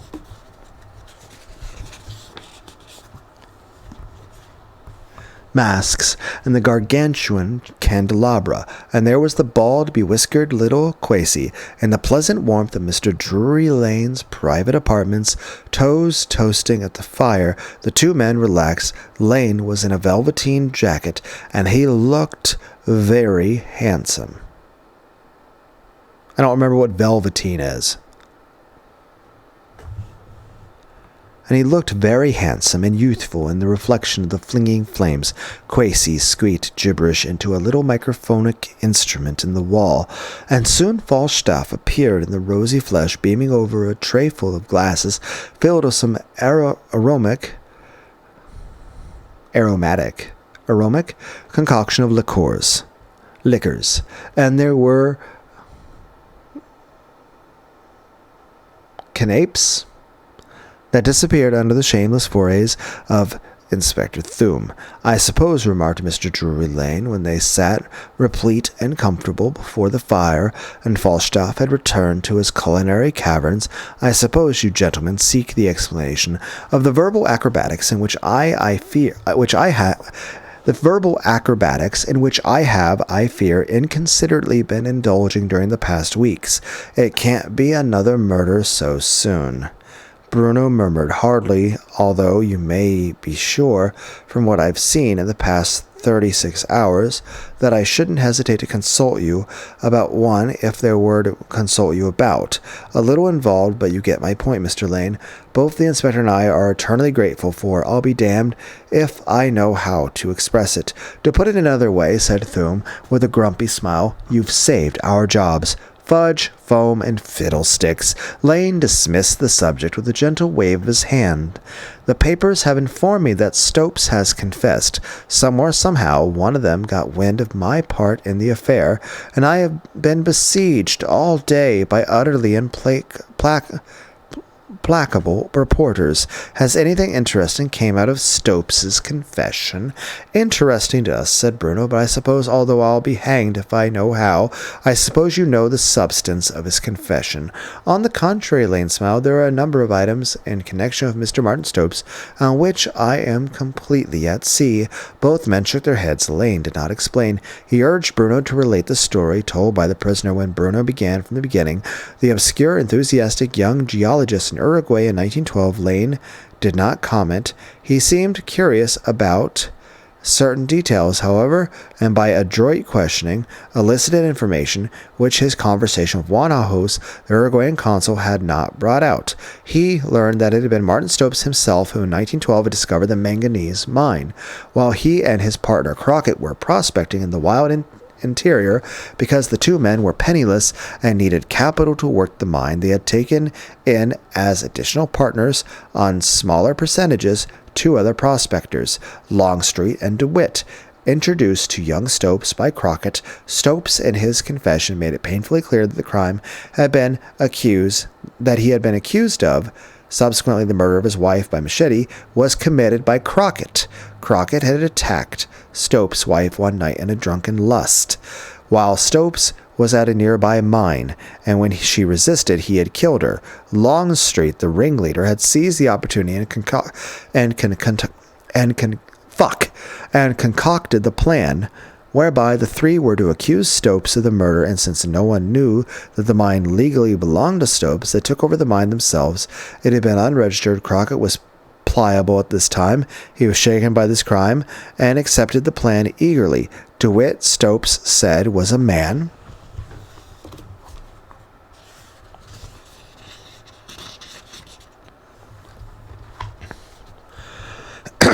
of softer fiber, but he was dominated by Longstreet and forced by threats to join the conspiracy. The shock of his wife's death, the realization of his partner's perfidy, had unbalanced the young geologist. It was not until after his conviction and imprisonment that he regained his normal faculties, and then he realized that he was helpless. From that moment, then, his thoughts, the thrust of his ambitions and aspirations, were diverted into a bitter desire for revenge.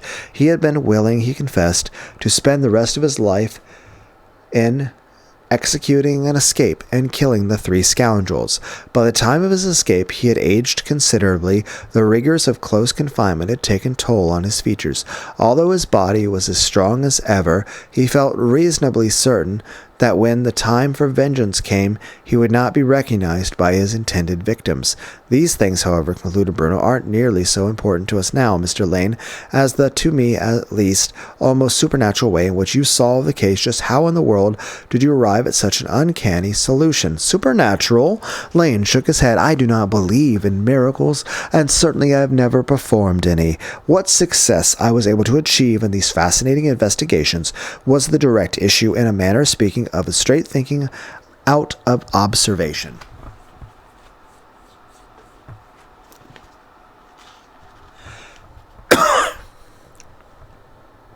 I might begin by a generalization. For example, of the three murders with which we were confronted, the simplest was the first. You are surprised with the circumstances attending Longstreet's curious demise, permitted of incredibly damning logic. You will recall that I came to know of these circumstances in an ordinary, unsatisfactory way, not by hearsay. Not having been on the scene of the crime, I deliberated under the handicap of no personal observation. I will say, however, and he inclined gravely toward the inspector, that Thume's account was so straightforward and detailed that I was able to visualize the components, elements of the drama as clear as if I had been present myself. Drury-Lane's eyes were brilliant.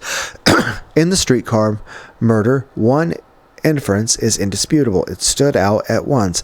I cannot to this moment comprehend how its self-evidence escaped the intelligence of both of you, namely that the nature of the weapon was such as to make it apparent that it could not be handled with the bare hand without the handler prickling himself with the poison needles, with fatal results to himself.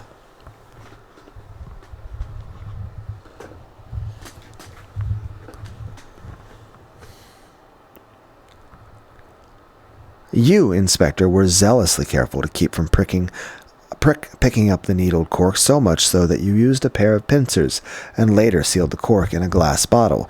You showed me the weapon, and I saw at once that the murderer must have used some sort of protective covering for his hands and fingers, both in transporting the weapon to the car and then in manipulating it during the operation of slipping it into Longstreet's pocket. I say I saw this at once. Actually, even if I had not seen the cork, you had described it so accurately that I could not miss this obvious point. The natural question then arose, what is the common form of protective covering for the hand? And the natural answering was, a glove, of course. How did this satisfy the murderer's requirements? Well, a glove would suit his purpose practically. It has a tough texture, affording complete protection, especially if it's made of leather.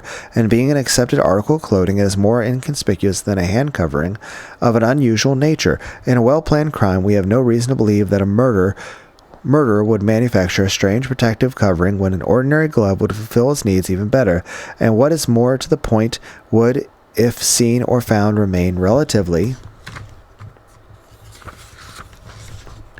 inconspicuous and non-suspicious.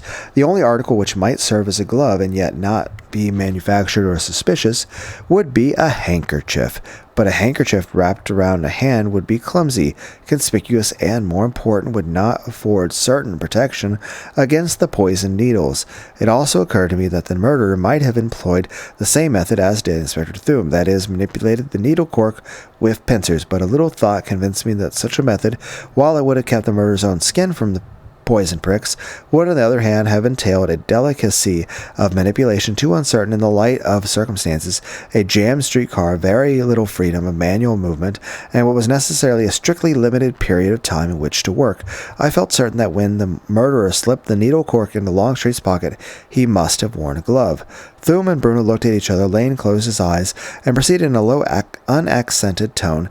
Now we knew that the cork was dropped in the pocket after Longstreet boarded the car. This was brought out by testimony. We also know from the moment Longstreet boarded the car, the doors and windows remained shut, with two exceptions which I shall discuss in a moment. It was indisputable, too, that the murderer must have been one of the occupants of the car, later examined by the inspector, since from the time Longstreet and his party got on the car, no one left, with one exception, and this person left by Sergeant Duffy's own order and return. We also knew from a thorough search of all occupants of the car, including the conductor and the motorman, that no glove was found on the persons of the occupants in the car or in the rooms, in which these people were later questioned in the car barn. You will remember that when we went from the car to the rooms, it was through the cordons of the police detectives who found nothing over the route, and when it was subsequently searched. Please recall, Inspector, that I specifically asked you at the termination of your recital whether gloves, among other things, had been found, and you replied in the negative. In other words, although the murderer was still in the streetcar, there was the peculiar situation of an object which must have been used in the commission of the crime not being found after the commission of the crime. It could not have been thrown out of the window, nor no window was open from a period even prior to the boarding of Longstreet party. It could not have been thrown through a door because Duffy himself opened and closed the doors on the only occasions when they were used after the crime, and noted nothing of the nature. He would have mentioned it. The glove could not have been destroyed or mutilated, or some remains would have been found and reported. Even question. If you're handling the needle cork thing with your glove, even if it's not going to prick your hand, one, if it's thick enough to stop you from getting pricked, that removes some of your dexterous ability. But two is this. Wouldn't you have residue of the poison on the outside of the glove? And then, what if you, wipe your, forehead because it's sweaty? Wouldn't, the residue be enough to hurt you?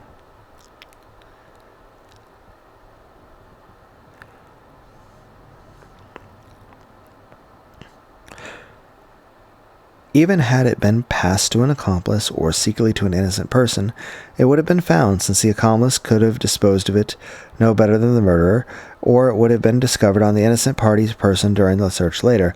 How then did this ghostly glove disappear? Drury Lane sipped contentedly from a mug of steaming coffee, which Falstaff had served to his master and guests a moment before. I was mentally titillated, I assure you, gentlemen. Speaking of miracles, Mr. Bruni, I was confronted with one of them. By being something of a skeptic, I proceeded to explain away this vanishment by mortal means, for I had limited all but one means of disposal. The last remaining means, by the old logical law, must therefore have been the medium of disappearance. If the glove...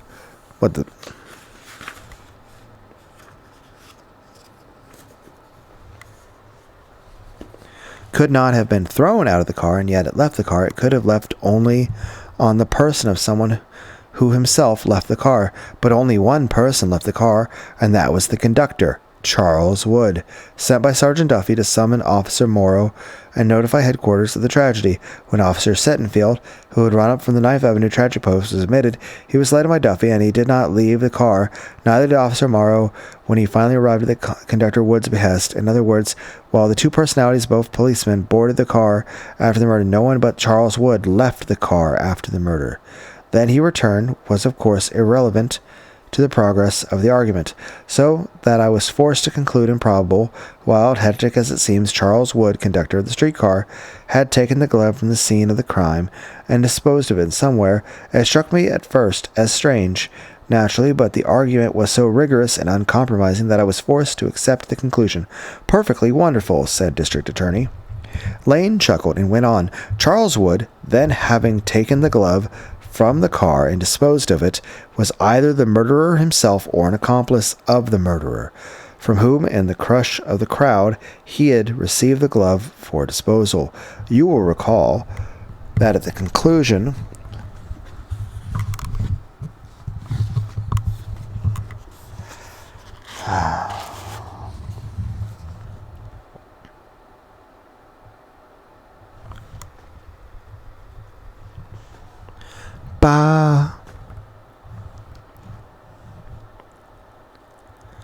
of the Inspector Thume's story, I said that the course of action was clear, but abstained from elucidation. The reason was that I could not have known at the time beyond a doubt that Wood was the murderer. There was always the possibility that he was an accomplice, but of his guilt in one capacity or the other I was convinced.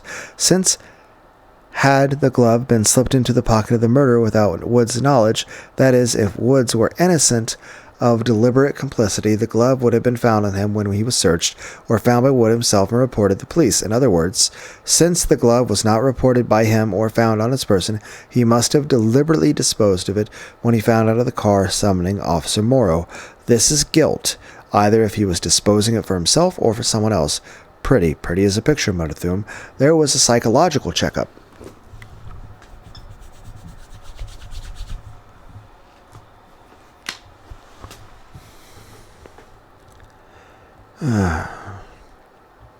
Continued Lane amiably, on the logical indication of Wood's guilt. Naturally, he could not have anticipated being granted the opportunity to leave the car and dispose of the glove. No, he must have weighed his chances and accepted the possibility of having the glove found on him if there were a search and he had no opportunity to throw it away. But here was one of the most subtle elements of the murder's plan, for even if the glove were discovered on Wood, even if no other glove were found in the car, as actually transpired, he would still feel reasonably secure against suspicion, since it normally is expected that a conductor, even in the heat of summer, when others do not normally wear or carry gloves, will use a glove in the performance of his duty. As a conductor, handling money all day long, he possessed the psychological advantage of knowing that a glove on his person would be taken for granted. This line of corroborative reasoning also convinced me that the original idea that the glove was absolutely sound, for if Woods could not have anticipated the opportunity to dispose of his hand covering, he would have used the more ordinary article like a glove. A handkerchief would be found stained with poison. Another point, Wood could not have planned his crime for rainy weather, which forced him to close the windows and doors.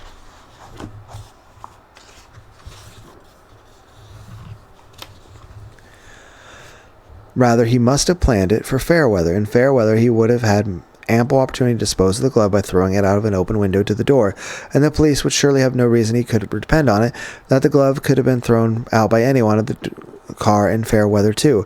People would have boarded and probably left the car along the road with frequency, so that the police would have to consider the possibility that the murderer had escaped.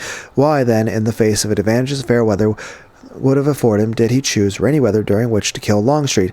This puzzled me for a long time, but a little concentration indicated that this particular evening, rainy or not, presented the murderer with an almost unique opportunity, namely the fact that Harley Longstreet was accompanied by a large party of friends, all of whom would come under direct suspicion. Perhaps the incredible good fortune of this circumstance blinded him momentarily to the complications which would ensue because of the inclement weather. As a conductor, of course, he had two advantages which the average murderer would not have had. First, as everyone knows, a conductor's coat contains leather-lined pockets in which a change is kept, and one of those afforded absolute safety to him while keeping the weapon handy until he was ready to use it. Probably for weeks he had kept that needle cork, already dripped in poison, ready in his pocket. Second, as a conductor, he could be certain of an opportunity to drop the weapon into his victim's pocket, since everyone who boards a car must, in cars of 42nd Street type pass by the conductor. This was made even more favorable by the great crowd around the rear platform during the rush hour. Two additional confirmation of the psychological nature, it seemed to me, in the consideration of Woods' guilt.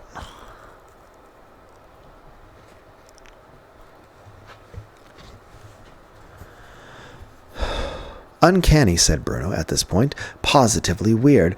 Mr. Lane, for Stopes' confession bears you out in every particular, and I know that you've had no conversation with him. Specifically, Stopes says that he manufactured the needle cork himself and procured the poison the way Dr. Schilling cleverly postulated in his autopsy report. From an insecticide purchasable in open market and evaporated until its sticky mass containing high percentage of pure nicotine was left.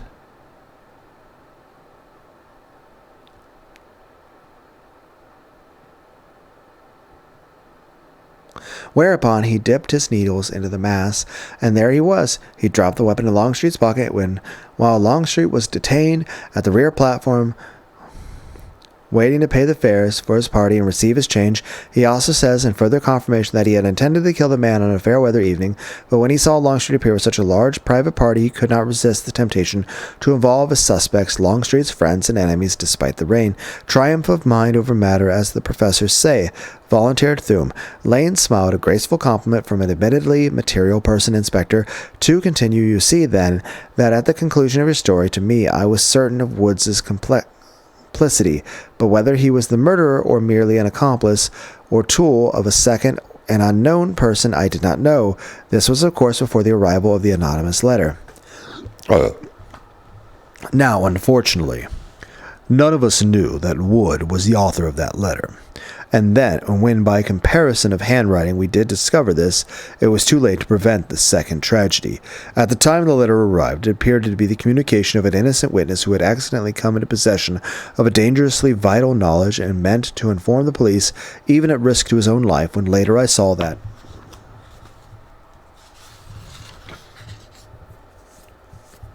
Wood himself, who I knew was not an innocent witness, had written that letter. The letter, on analysis, could only have meant, 1, that as the murderer himself he was giving the police a false trail leading away from himself by implicating an innocent person, or 2, that as an accomplice Wood meant to give up the real murderer, or at the real murderer's instigation meant to frame an innocent person. But there was something wrong here. Wood himself was murdered. Lane placed the tips of his fingers together and closed his eyes again. In the light of this inconsistency, I was forced to retrace my steps and reanalyze the two interpretations of the letter. The most pressing problem was this: if Wood were the murderer of Longstreet, not an accomplice, why then was he himself murdered on the Mohawk? And who murdered him? Lane smiled reminiscently. This problem was productive of interesting thoughts, for I saw at once that there were three possibilities. 1, that Wood had an accomplice, despite the fact that he himself was the murderer, and the accomplice killed him, in which case either the accomplice was afraid Wood meant to frame him for Longstreet's murder, or reveal the accomplice as the instigator, though not the killer. Or 2, that Wood was working alone, had no accomplice, was intending to frame an innocent person, and was killed by that innocent person. Or 3, that Wood was killed by an unknown for reasons in no way connected with Longstreet's murder. Lane continued swiftly. I analyzed each possibility thoroughly. The first case implausible, because if the accomplice was afraid Wood meant to frame him for Longstreet's killing, or to reveal him as instigated the crime, it would be more to the accomplice's advantage to let Wood remain alive. Since, in case 1, I was assuming that Wood was the killer himself, in the event of a frame-up, the accomplice could throw the original guilt back on Wood, whereas if he killed Wood, he was making himself a murderer on top of being an accessory to the first murder, and would in any event have even less chance of getting off scot-free and no chance of turning state's evidence. The second case, similarly implausible, for the first of all, the innocent party would probably not know in advance of Woods' intention to frame him by the ruse of informing police that the innocent party had killed Longstreet. And second, even if he did know, he certainly would not commit murder or protect himself from being falsely accused of murder. The third case, that Wood was killed by an unknown for reasons unknown, was a possibility, but a remote one, since it would entail an amazing coincidence, a juxtaposition of unrelated motives. A peculiar thing happened here, gentlemen. Lane stared into the fire for a moment, then closed his eyes.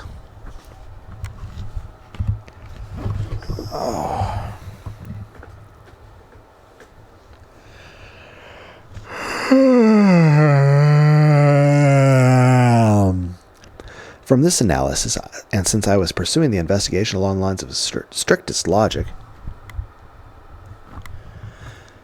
I was forced to conclude that the interpretation was wrong, that Wood was not himself the murderer of Longstreet. The three possibilities I had examined were all implausible, most unsatisfactory. So I allowed myself to be carried along with the mainstream of my argument. I examined the second possible interpretation, that Wood, not the murderer of Longstreet, was an accomplice of the murderer, that by his letter he meant to give up the real murderer. This theory made the subsequent assassination of Wood quite understandable. It would indicate that the real murderer had discovered Wood's intention to squeal and had killed Wood to prevent him from divulging the real murderer's identity. A perfectly logical deduction, and there was nothing to show that I was in error. But I was not yet out of the bulrushes. I was, in fact, becoming more and more mired in the swamp of reasoning, for if this hypothesis was correct, I was forced to ask myself, why should Wood, an accomplice and therefore accessory to the Longstreet murder, come to the police with this traitorous story? He could not have expected, if he revealed the identity of the murderer, to conceal his own part in the affair. Either he would be forced to reveal it on the police questioning, or the murderer himself, on being apprehended, would reveal it out of desperate retaliation. Then why? Why, in spite of certain danger to himself, did Wood choose to disclose the murderer's identity? The only answer, a sound but vaguely unsatisfactory one, was that, regretting or fearing the consequences of his complicity in the Longstreet murder, he meant to protect himself by turning state's evidence. At this point in the pursuit of the argument, there was no question of choice. The most plausible explanation of Wood's murder in the face of his letter to the police and his own guilty connection to the Longstreet murder was that he was killed by the real murderer because he intended to turn traitor. Lane sighed and stretched his legs nearer the fire dog. In any event, my course of action was clear, in fact, inevitable. I must investigate Woods' life background in an effort to find a clue to the identity of the person for whom he acted as accomplice, the person who would himself be the murderer, if two criminals and not one were involved.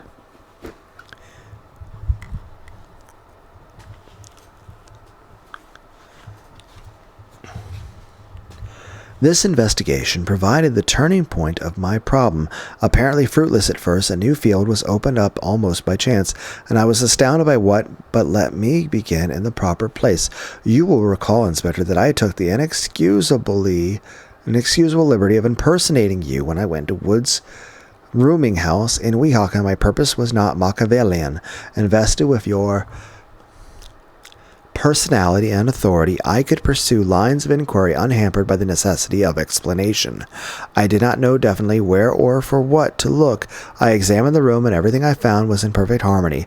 The cigars, the ink, the papers, the bankbook. There was Wood's crowning touch, gentlemen. He actually left a bankbook and forfeited what must have been to him a considerable sum of money, merely to lend color to the illusion he was creating. I went to the bank. The money was there, untouched. The rate of the deposit was regular and in no way to suspicion. I consulted tradesmen in the neighborhood, endeavoring to find anything which might disclose some clue to a possible secret connection of the man's life, someone he may have been seen with. There was nothing at all. I visited neighborhood doctors, dentists, and this interested me. Apparently this man had never consulted a physician. I asked myself why. Remember that he possibly had consulted one in New York. A pharmacist pointed this out and dismissed the fleeting suspicion for the moment.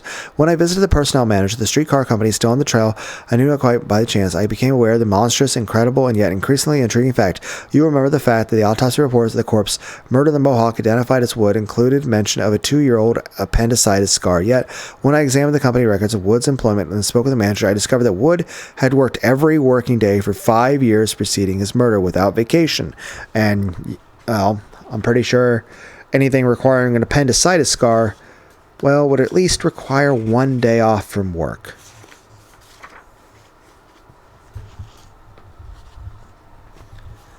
Lane's voice throbbed. Bruno and Thum sat forward, mesmerized by the exultation on the actor's face. But how in the name of all the patron saints of the drama was it possible Wood to have been operated upon for the appendicitis 2 years before his death, and yet to have worked every working day for 5 years before his death? An appendicitis operation, as everyone knows, calls for at least 10 days' stay in the hospital, and that is a rare minimum. Most persons are kept away from their work for a minimum of 2 to 6 weeks. The answer was an uncompromising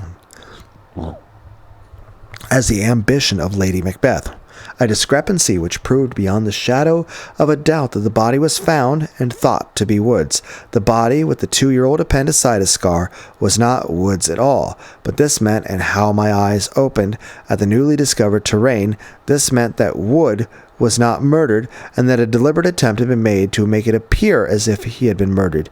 In other words, that Wood was still alive. In the cathedral silence that followed, Thum sighed with an oddly synthetic excitement, and Lane smiled as he continued in a low, swift pursuit of his thought.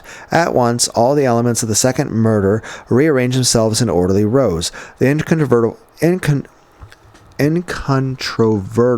incontrovertible fact that Wood was still alive indicated that the letter which he had sent in his own handwriting was a blind, that it was meant to prepare the police for Woods' apparent murder, that there was no intention from the beginning to divulge anyone's identity as the Longstreet murderer, that the police, finding Wood murdered after he had promised to divulge the killer's identity, could only believe that this murderer had killed Wood to seal his mouth forever, whereas in this way Wood completely effaced himself from the scene, making himself appear as an innocent man killed by a murderer still unknown. The letter and the deception and the identity of the corpse in the water were therefore clever means of putting the police wholly off the scent of the real criminal, Wood himself. But then, when he accomplished this, why did he stay in New York? Wouldn't you just leave? Why did he keep being a train conductor of a streetcar thing? Why would he still do that? How did he already have another identity by which to do this? There wasn't a Walmart back then. You couldn't just go to Walmart and I'd like to buy an alias, please. Oh, and that new Mountain Dew. Have you guys tried the Manjaro soda? Yes, I'm making a joke about Skybrows, the people that make that really cool AI video thing with the Fox girls and the titties. It's awesome. But there was a video called Creamy Man, Manjaro. Anyway, what I'm talking about is there's a Mountain Dew called Dirty Mountain Dew. It's Mountain Dew, but it's got vanilla cream in it. It's actually pretty good. Still prefer more normal Mountain Dew, but still, Manjaro soda. And what other channels did this all-important deduction open for speculation? For the reason Wood effaced himself in the second crime was that he had to disappear, as will be obvious when we come to the third crime, where he faced the possibility of being called as a witness in the character of Edward Thompson? I don't even remember who Edward Thompson is. Oh, it's another alias. And called simultaneously with witnesses in the first crime as Charles Wood, and how could he be two personalities at the same time in the same place? Another point, Woods' plan for self-effacement literally killed two birds with one stone. He not only killed himself as Charles Wood, but he also killed an unknown, the man whose dead body was found dressed in Wood's clothes on the ferry. To proceed along this line, the body supposed to be Wood's had a peculiar scar on the calf of one leg. Red hair features being so mauled, smashed to be useless for identification.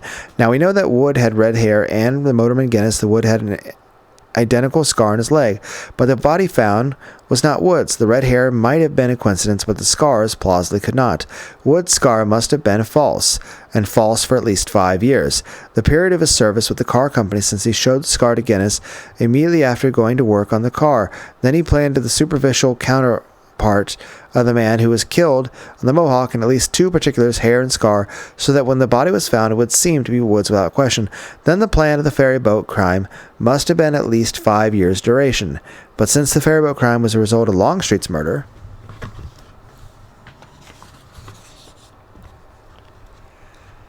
then Longstreet's murder must also have been planned for 5 years or more before. Another conclusion, since Wood was seen boarding the ferry and was not killed as supposed, he must have escaped from the ferry in disguise. He might have been one of those who slipped off the boat before Thum gave instructions to everyone to hold off. Or, as a matter of fact, interrupted Bruno, your correlative supposition is the true one. Actually, he was one of those who were detained on the boat. Stopes says he was Henry Nixon, the jewelry salesman. Nixon, eh? Murmured Drury Lane. Very clever. The man should have been an actor. He had an instinctive gift for assuming alien personalities. I never did know whether Wood was on the boat after the murder or not.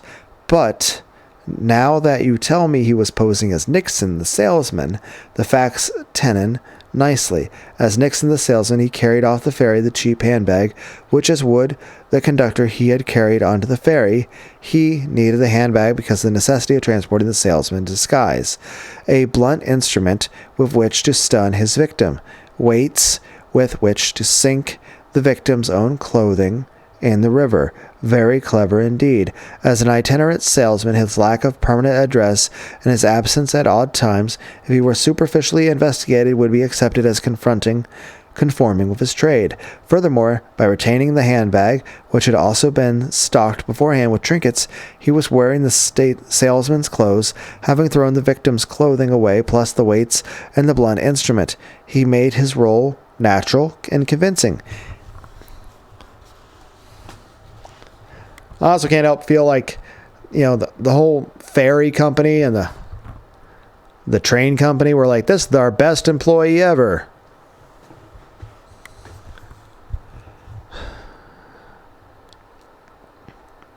He had made his role natural and convincing. He had even gone to length, I recall, of having order blanks printed with his assumed name, and a lodging place where he was known to have stopped sporadically in the past was prepared. His personality as Nixon also accounts for Wood's purchase of a new handbag, for he could not carry off the boat as the salesman the old handbag, which would be easier to identify as having been Wood's. He even went to the length of breaking the handle of his old handbag to make the deception complete. Altogether, I must say, a brilliantly thorough means of preparing for the contingency of not being able to escape from the boat before the police detained everyone, for of course he could not have foreseen the opportunity to slip off the boat before the hue and cry or risked it in his plan.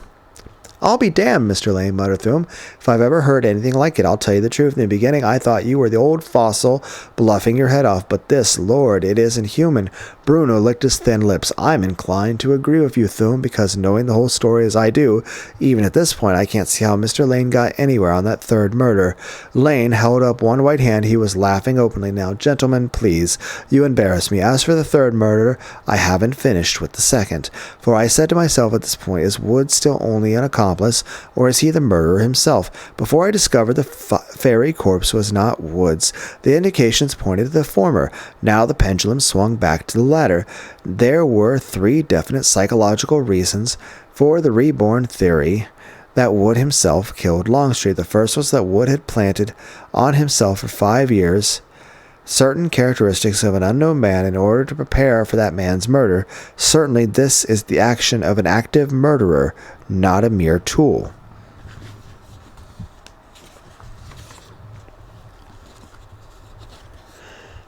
Secondly, the sending of the warning letter and the deliberate deception of identity to leading to Wood's self-effacement were more indications of a murderer's scheming than of a pawn's.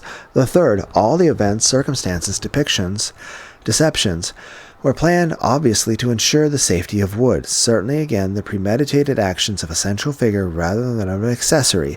In any event, the situation was the end with the second murder was this. Wood, killer of Longstreet, and an unknown man had attempted to efface himself from the scene by coruscating method of seeming to be murdered himself, and was still alive after having deliberately involved John DeWitt in the seeming murder of himself. Drury Lane rose and pulled the bell cord by the mantel. Falstaff materialized in the room and was commanded to fetch another cauldron of hot coffee. Lane sat down again.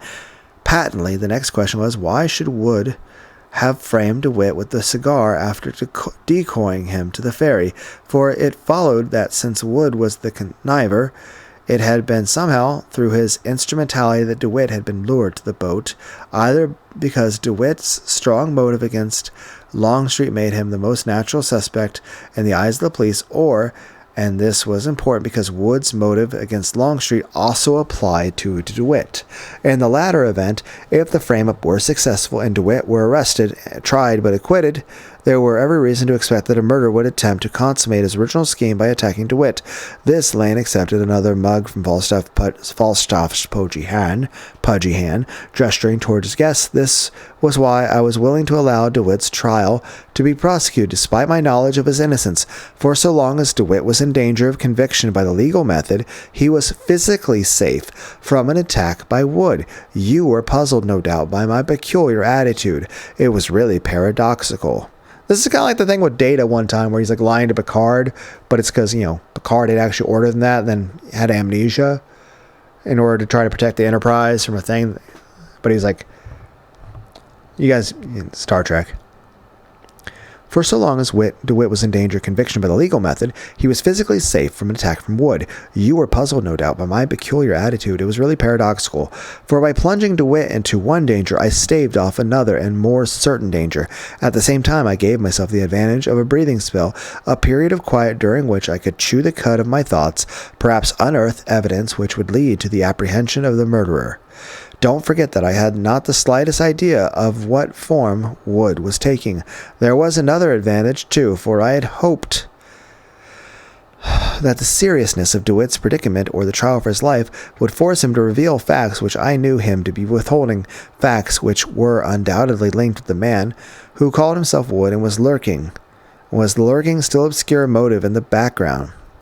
With the case going against DeWitt, however, imperiling his life, I was forced to step in and bring out the argument concerning DeWitt's wounded finger, although I was no further advanced at that time than before. I should like to point out here that I had not been in possession of the facts concerning DeWitt's wound. I should never have allowed you to prosecute him. If you were bullheaded, Mr. Bruno, I should have been compelled to reveal all I knew. With acquittal, DeWitt's personal danger became an immediate consideration. Lane's face clouded, and his voice became troubled. I have tried many times since that night to convince myself that I was not to blame for DeWitt's death. Apparently, I had taken all precautions. I consented with alacrity to accompany him to his West Englewood domicile, even intending to stay the night there. I could not foresee how completely I might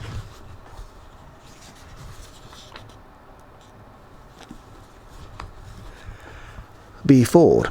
In extenuation of myself, I must confess that I did not expect Wood to attack DeWitt the very night of the day the poor man was acquitted. After all, since I did not know the new identity Wood was taking, or where he was, I considered that he had weeks, months in which to find his opportunity to kill DeWitt.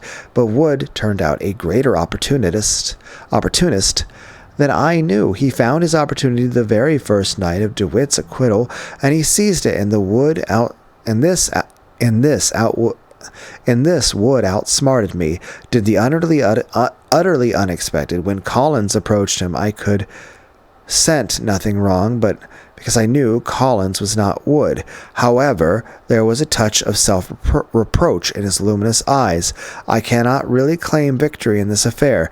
I was not sharp enough, not fully enough, alive enough to the potentialities of the murderer. I am still, I fear, an amateur manhunter. If ever I have the opportunity to investigate another, he sighed and pressed on. Another reason for my acquiescence to DeWitt's invitation that night was that he promised to reveal information of importance to me the next morning. I suspected then, and now I am sure, that he meant at last to reveal the true story of his background and the story of Stopes told you in his confession. The story which, by following the trial of DeWitt's South American visitor, never heard of him. I'll wager, Inspector, I learned anyway. This trail, in turn, led to Ajos, the Uruguayan consul. Bruno and Thome were regarding him in amazement. South American visitor, Uruguayan consul, spluttered Thome. Why, I never even heard of them.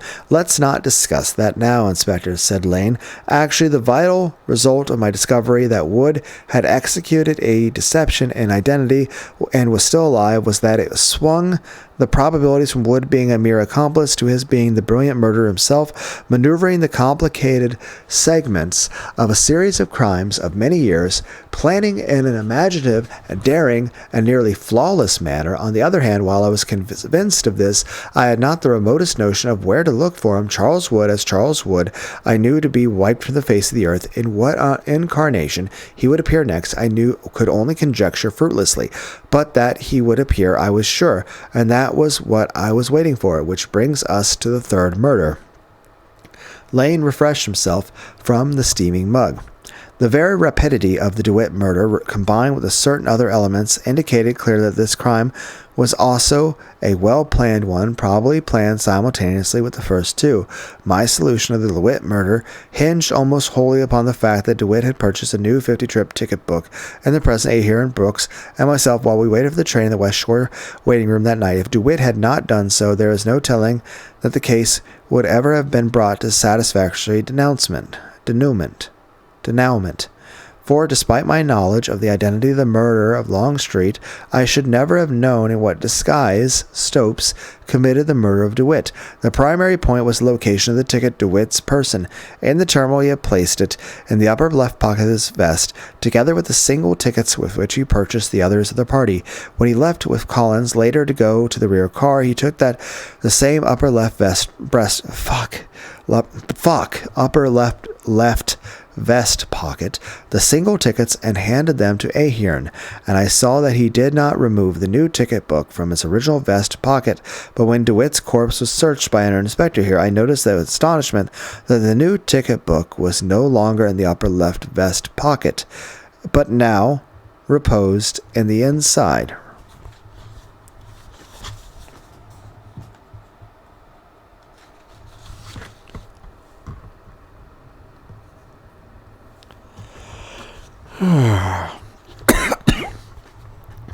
Breast pocket of the coat. Lane chuckled sadly. DeWitt had been shot through the heart. The bullet had pierced the coat on the left side, the upper left vest pocket of the shirt, and the other clothing. The conclusion was elementary. At the time he was shot, the book was not in the upper left vest pocket, for it would have contained a bullet hole, whereas when we found it, the book was unpunctured, indeed unmarked in any way. I asked myself immediately how account for the fact that the ticket had been removed from one pocket to another before DeWitt was shot. Recall the condition of the body. DeWitt's left hand formed a sort of sign by overlapping of his medius or middle finger and his index finger, inasmuch as Dr. Schilling affirmed that DeWitt had died instantly. The overlapping of the fingers indicated three vital conclusions. First, that DeWitt made the sign before he was shot. There was no death throes. Second, that since he was right-handed, the sign was made with his left hand, therefore his right hand was occupied when he decided to make the sign. Third, that since the sign he made required a conscious physical effort, it must have been made for a definite purpose connected in some way with the murder. Now mull over this third point. If DeWitt had been a superstitious man, the fingers might have been denoted the protection sign against the evil eye. That might have indicated a realization that he was about to be murdered, and an instinctive superstitious gesture to ward off the evil. But it was known that DeWitt was not superstitious in the slightest degree. The sign, therefore, purposely made, must have related not to himself but to his murderer. This was unquestionably the result of a conversation DeWitt, Brooks, Ahearn, and I had engaged in just a few moments before DeWitt left with Collins. The conversation swung about the last thoughts of dying men, and I related the story of a murdered man who had left a sign to the identity of his murder before dying. I felt sure then that DeWitt, poor fellow, had snatched at this fresh recollection and left a sign for me, for us, I should say, which pointed to the identity of his murderer.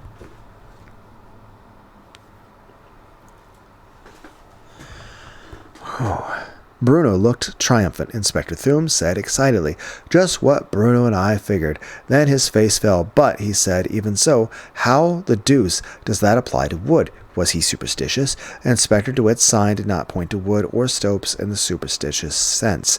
In fact, I should tell you that I never subscribed to that interpretation of the sign. It was way too utterly fantastic. What it meant I did not know at the time. In fact, it was necessary for me to solve the case completely before making the connection between the murderer and DeWitt's sign, a connection which I shamefacedly admit stared at me from the first. In any event, event, the only reasonable explanation for the overlapping fingers was somehow they pointed out the identity of the murderer, but C, leaving a clue to his murderer's identity, proved that DeWitt knew who his murderer was, knew enough about his assailant to leave a symbol referring personally to this individual. There was an even more cogent deduction in this connection, for whatever the sign of itself meant, its being on the left hand indicated that his right hand, the one he normally used to do everything, was occupied. As I said a moment ago, just before the murder, now what could this occupation have been? There was no sign of a scuffle. He might have been warding off his murder with his right hand, but it seemed unlikely that he was doing that while he was simultaneously making a sign with his.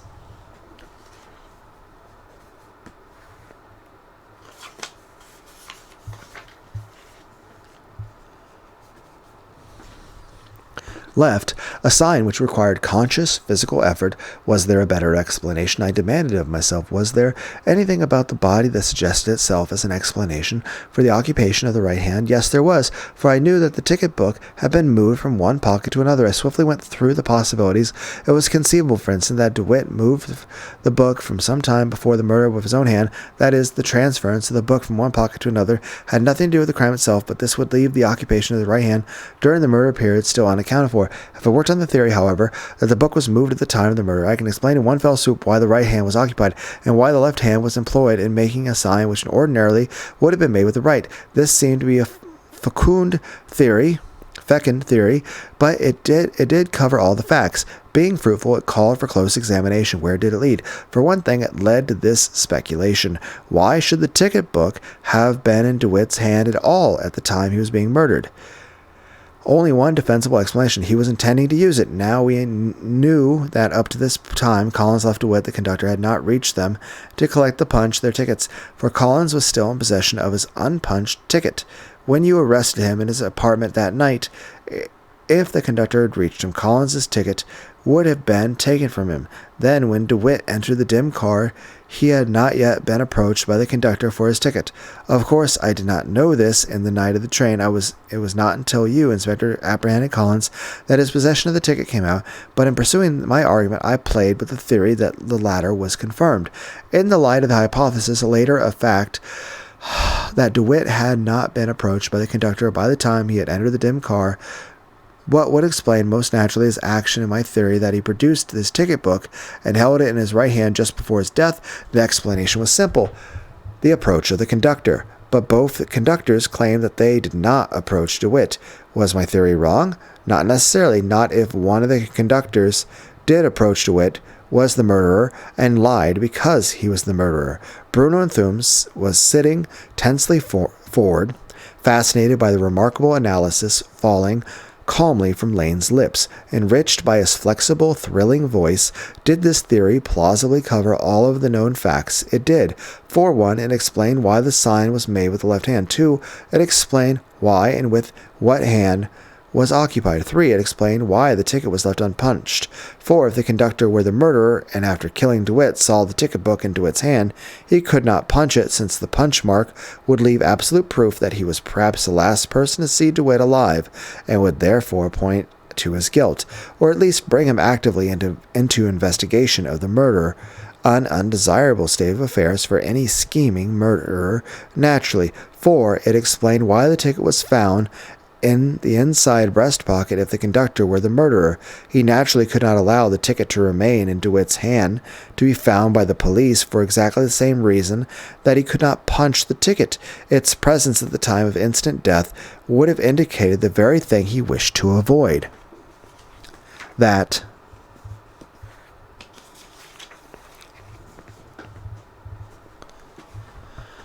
DeWitt was aware of the conductor's approach and had been killed immediately after. On the other hand, the conductor would prefer not to take away the ticket, since its newness, indicated by the perforated date on its cover, presupposed the possibility that someone had seen it purchased that very night and would miss it, and if it were missing, it would not be difficult for the police to make dangerous ticket conductor mental connection. No, The conductor's best course was to keep himself and suspicion of himself completely out of the scene. Now then, what would the conductor do with regard to leaving the ticket on DeWitt's body, since his safest course was not to take it away? He would put it back into one of DeWitt's pockets. Reasoned way. In which pocket? Well, either he would know where DeWitt usually kept the ticket, or he would look in DeWitt's pockets for an indication of where he usually kept it. Finding the old expired ticket book inside the breast pocket, what more natural than he should put the new one into the breast pocket with the old one? Even if he knew that DeWitt had placed this new book in the vest pocket, he could not have returned it to that pocket, for that vest pocket was in direct line with the course of the bullet already in DeWitt's body, and to replace the ticket in the vest pocket, unpunctured by a bullet hole, would make it obvious that it had been placed there after the murder. A police conclusion the conductor again wished to avoid. Fifth, as a result of the fourth point, the theory also explained why the ticket book had no bullet hole in it. The conductor could not have shot another bullet into the book and expected to hit precisely the spot which would have been pierced had the book been in the pocket at the same time of the original shot. In addition, there was danger of a second shot being heard, and to have had a shot a second time in the car would have left the bullet embedded somewhere to be found, and to cap it all, such a procedure would have been involved, tortuous, time-consuming, and generally foolish on the surface. No, all told, he took the most natural course and what seemed to be the safest. So far, Drury Lane went on. The theory checked in all the particulars. Were there confirmations that the murderer was a conductor on the railroad train? One very excellent psychological confirmation, for the conductor on a train is virtually invisible. That is, his presence anywhere on the train is accepted without question, and no one has reason to notice and remember his movements, while the movements the other members of the party might have, in some instances, were observed. The conductor could have, as he did, moved through the coaches and into the dim car without leaving a recollection of a trace. In fact, I myself did not observe him, and I was presumably on the alert. He must have passed me to get into that dim coach after Collins left, and yet to this moment I have no recollection of his passing. I mean, maybe he was just in the back car taking a nap. Maybe he's like Metal Gear Solid, he was like climbing on the roof.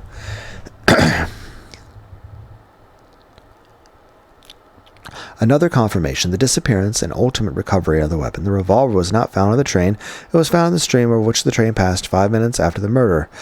Was it mere chance that dictated waiting 5 minutes after the murder to throw away the gun, purely by accident, so that it landed most fortuitously in one of the bodies of water along the route?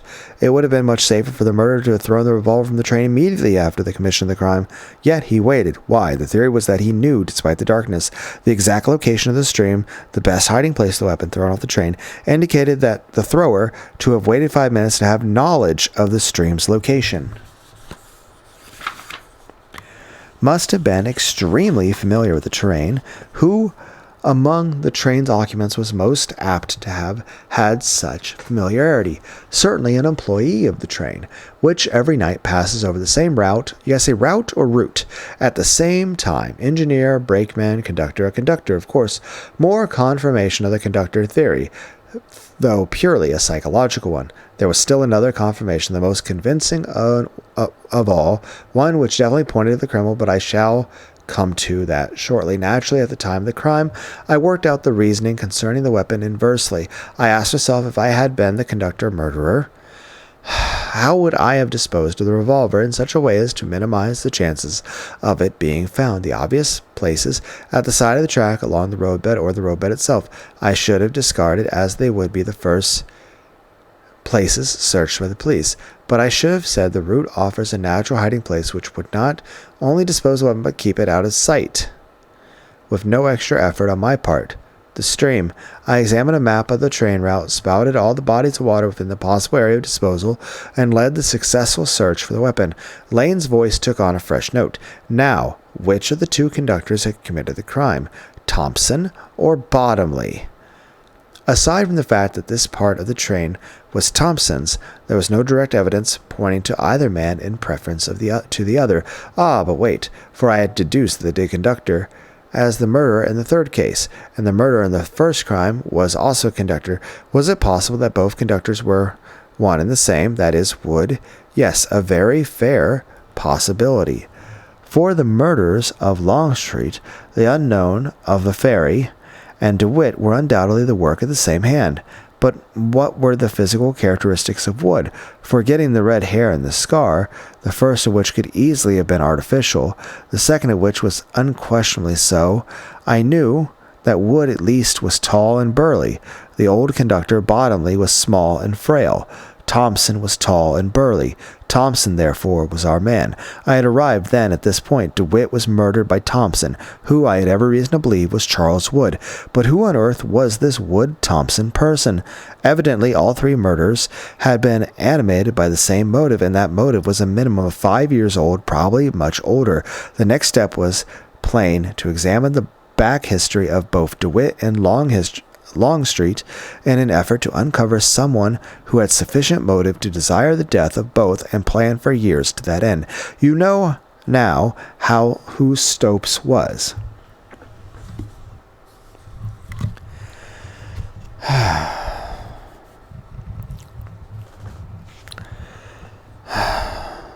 But bear in mind that at that time I had not the faintest idea of the back history.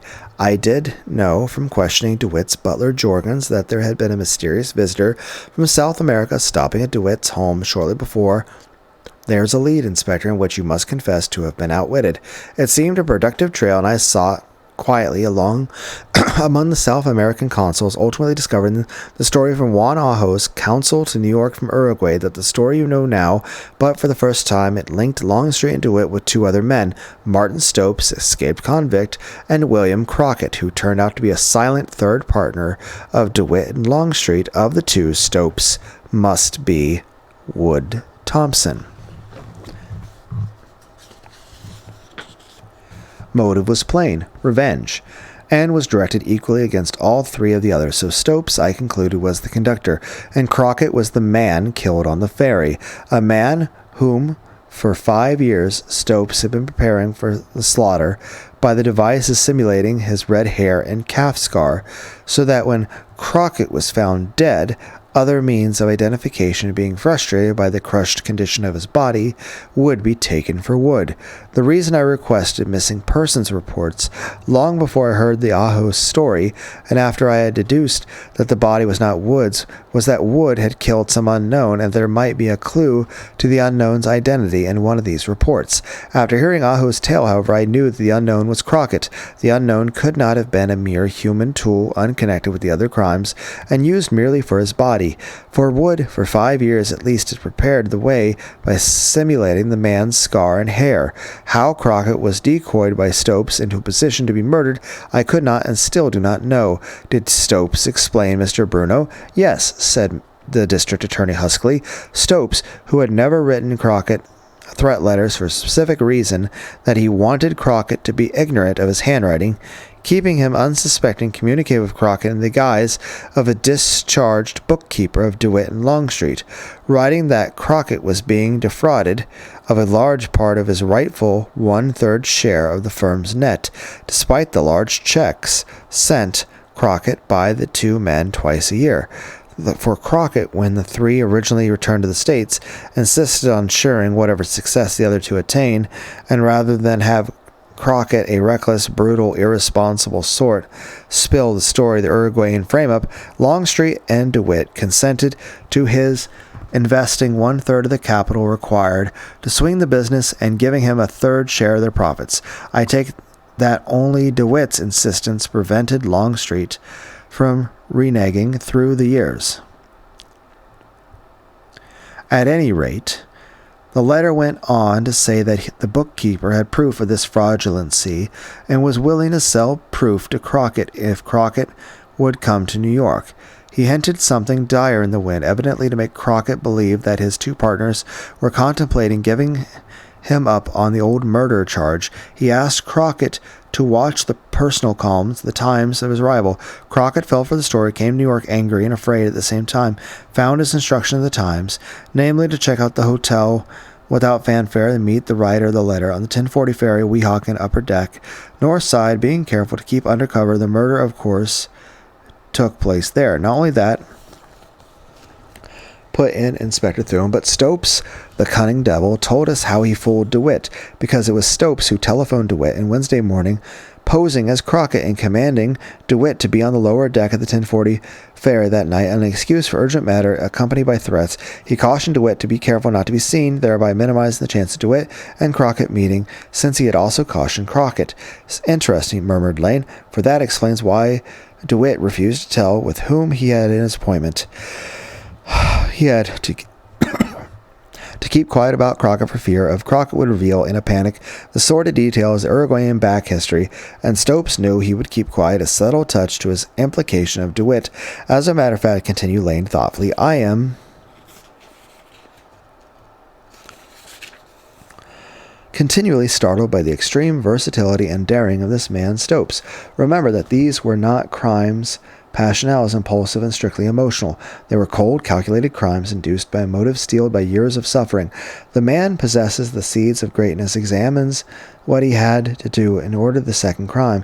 He had to meet Crockett on the upper deck as wood to lure him out near the cubicle, blackjack him with the blunt instrument from the handbag, to change clothes. This sounds like way too much fucking work. Putting his own instrument from the handbag, change clothes, putting his own on Crockett. Oh my god, this is so fucking complicated. Why would I want to do so much?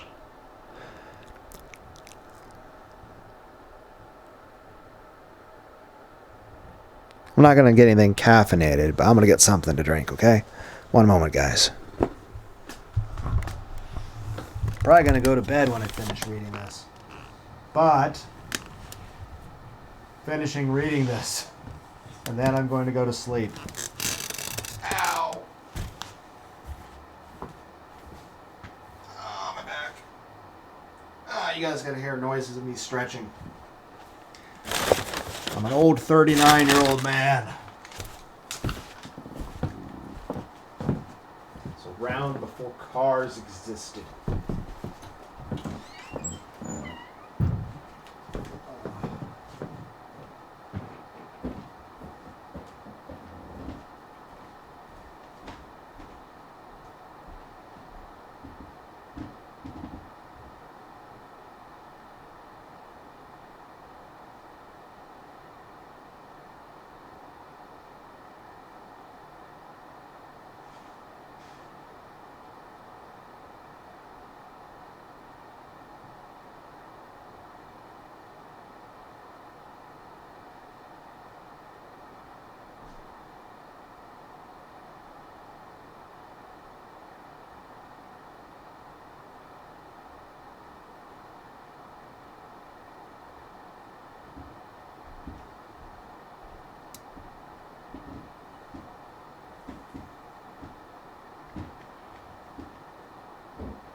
You guys ever hear of Spindrift? It's blood orange tangerine, sparkling water. Got like a tiny bit of real juice in it. No sugar added. Contains carbonated water, blood orange juice, tangerine juice, citric acid. 12 calories per can.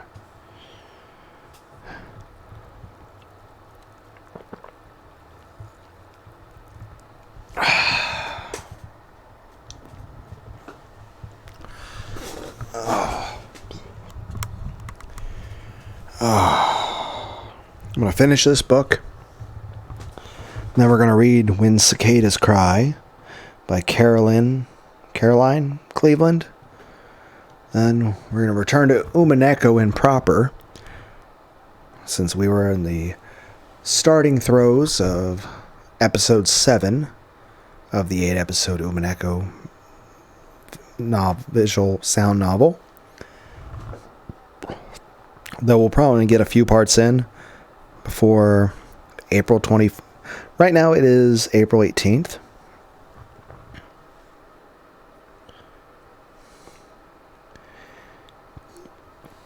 And April 24th, which is 1 week from now, Yun Rhythm Psychosis, a game about Denpa music,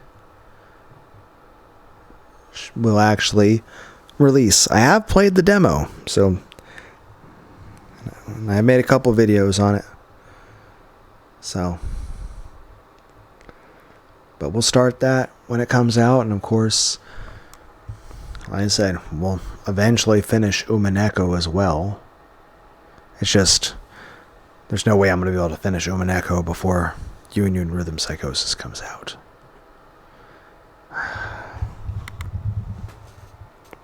Still have like 100 thumbnails that I made up with Grok for the Umineko series.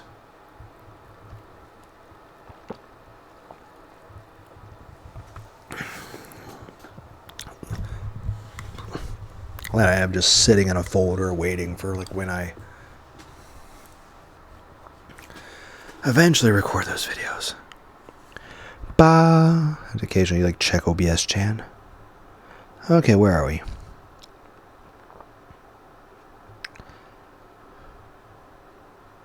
Impulsive and strictly emotional. They were cold, calculated crimes induced by motives steeled by years of suffering. The man possesses the seeds of greatness. Alright, we're reading all this shit. Join the hue and cry of the man overboard.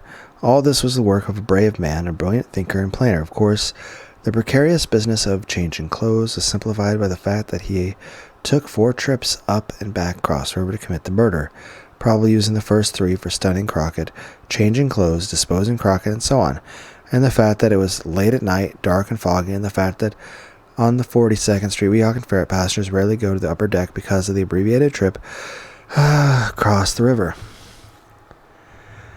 And the fact that he could have worked as slowly as he wished, since he could take 8 trips.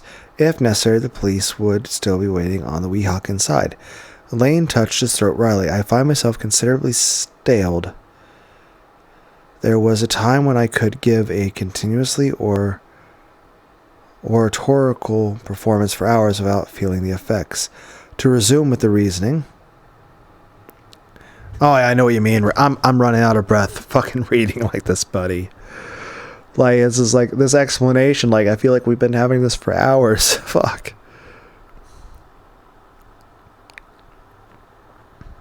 Briefly, Lane told of finding in West Englewood on the night of DeWitt's murder one of the threat letters Stopes had sent to DeWitt a few months before. Lane produced the letter and handed it to his guest for the examination. Of course, he said, I had already solved the case before I found this. Had I not found it, I should still have achieved my solution, for I knew already that Wood and Thompson were the same. But the letter was important from a legal standpoint. A glance sufficed to show the handwriting of Scopes was identical to that of Wood, which I remembered from seeing Woods' note and signature on his streetcar identification car. The fact that the handwriting coincided, I must repeat, was not necessary to the deductive solution. It was merely legal confirmation.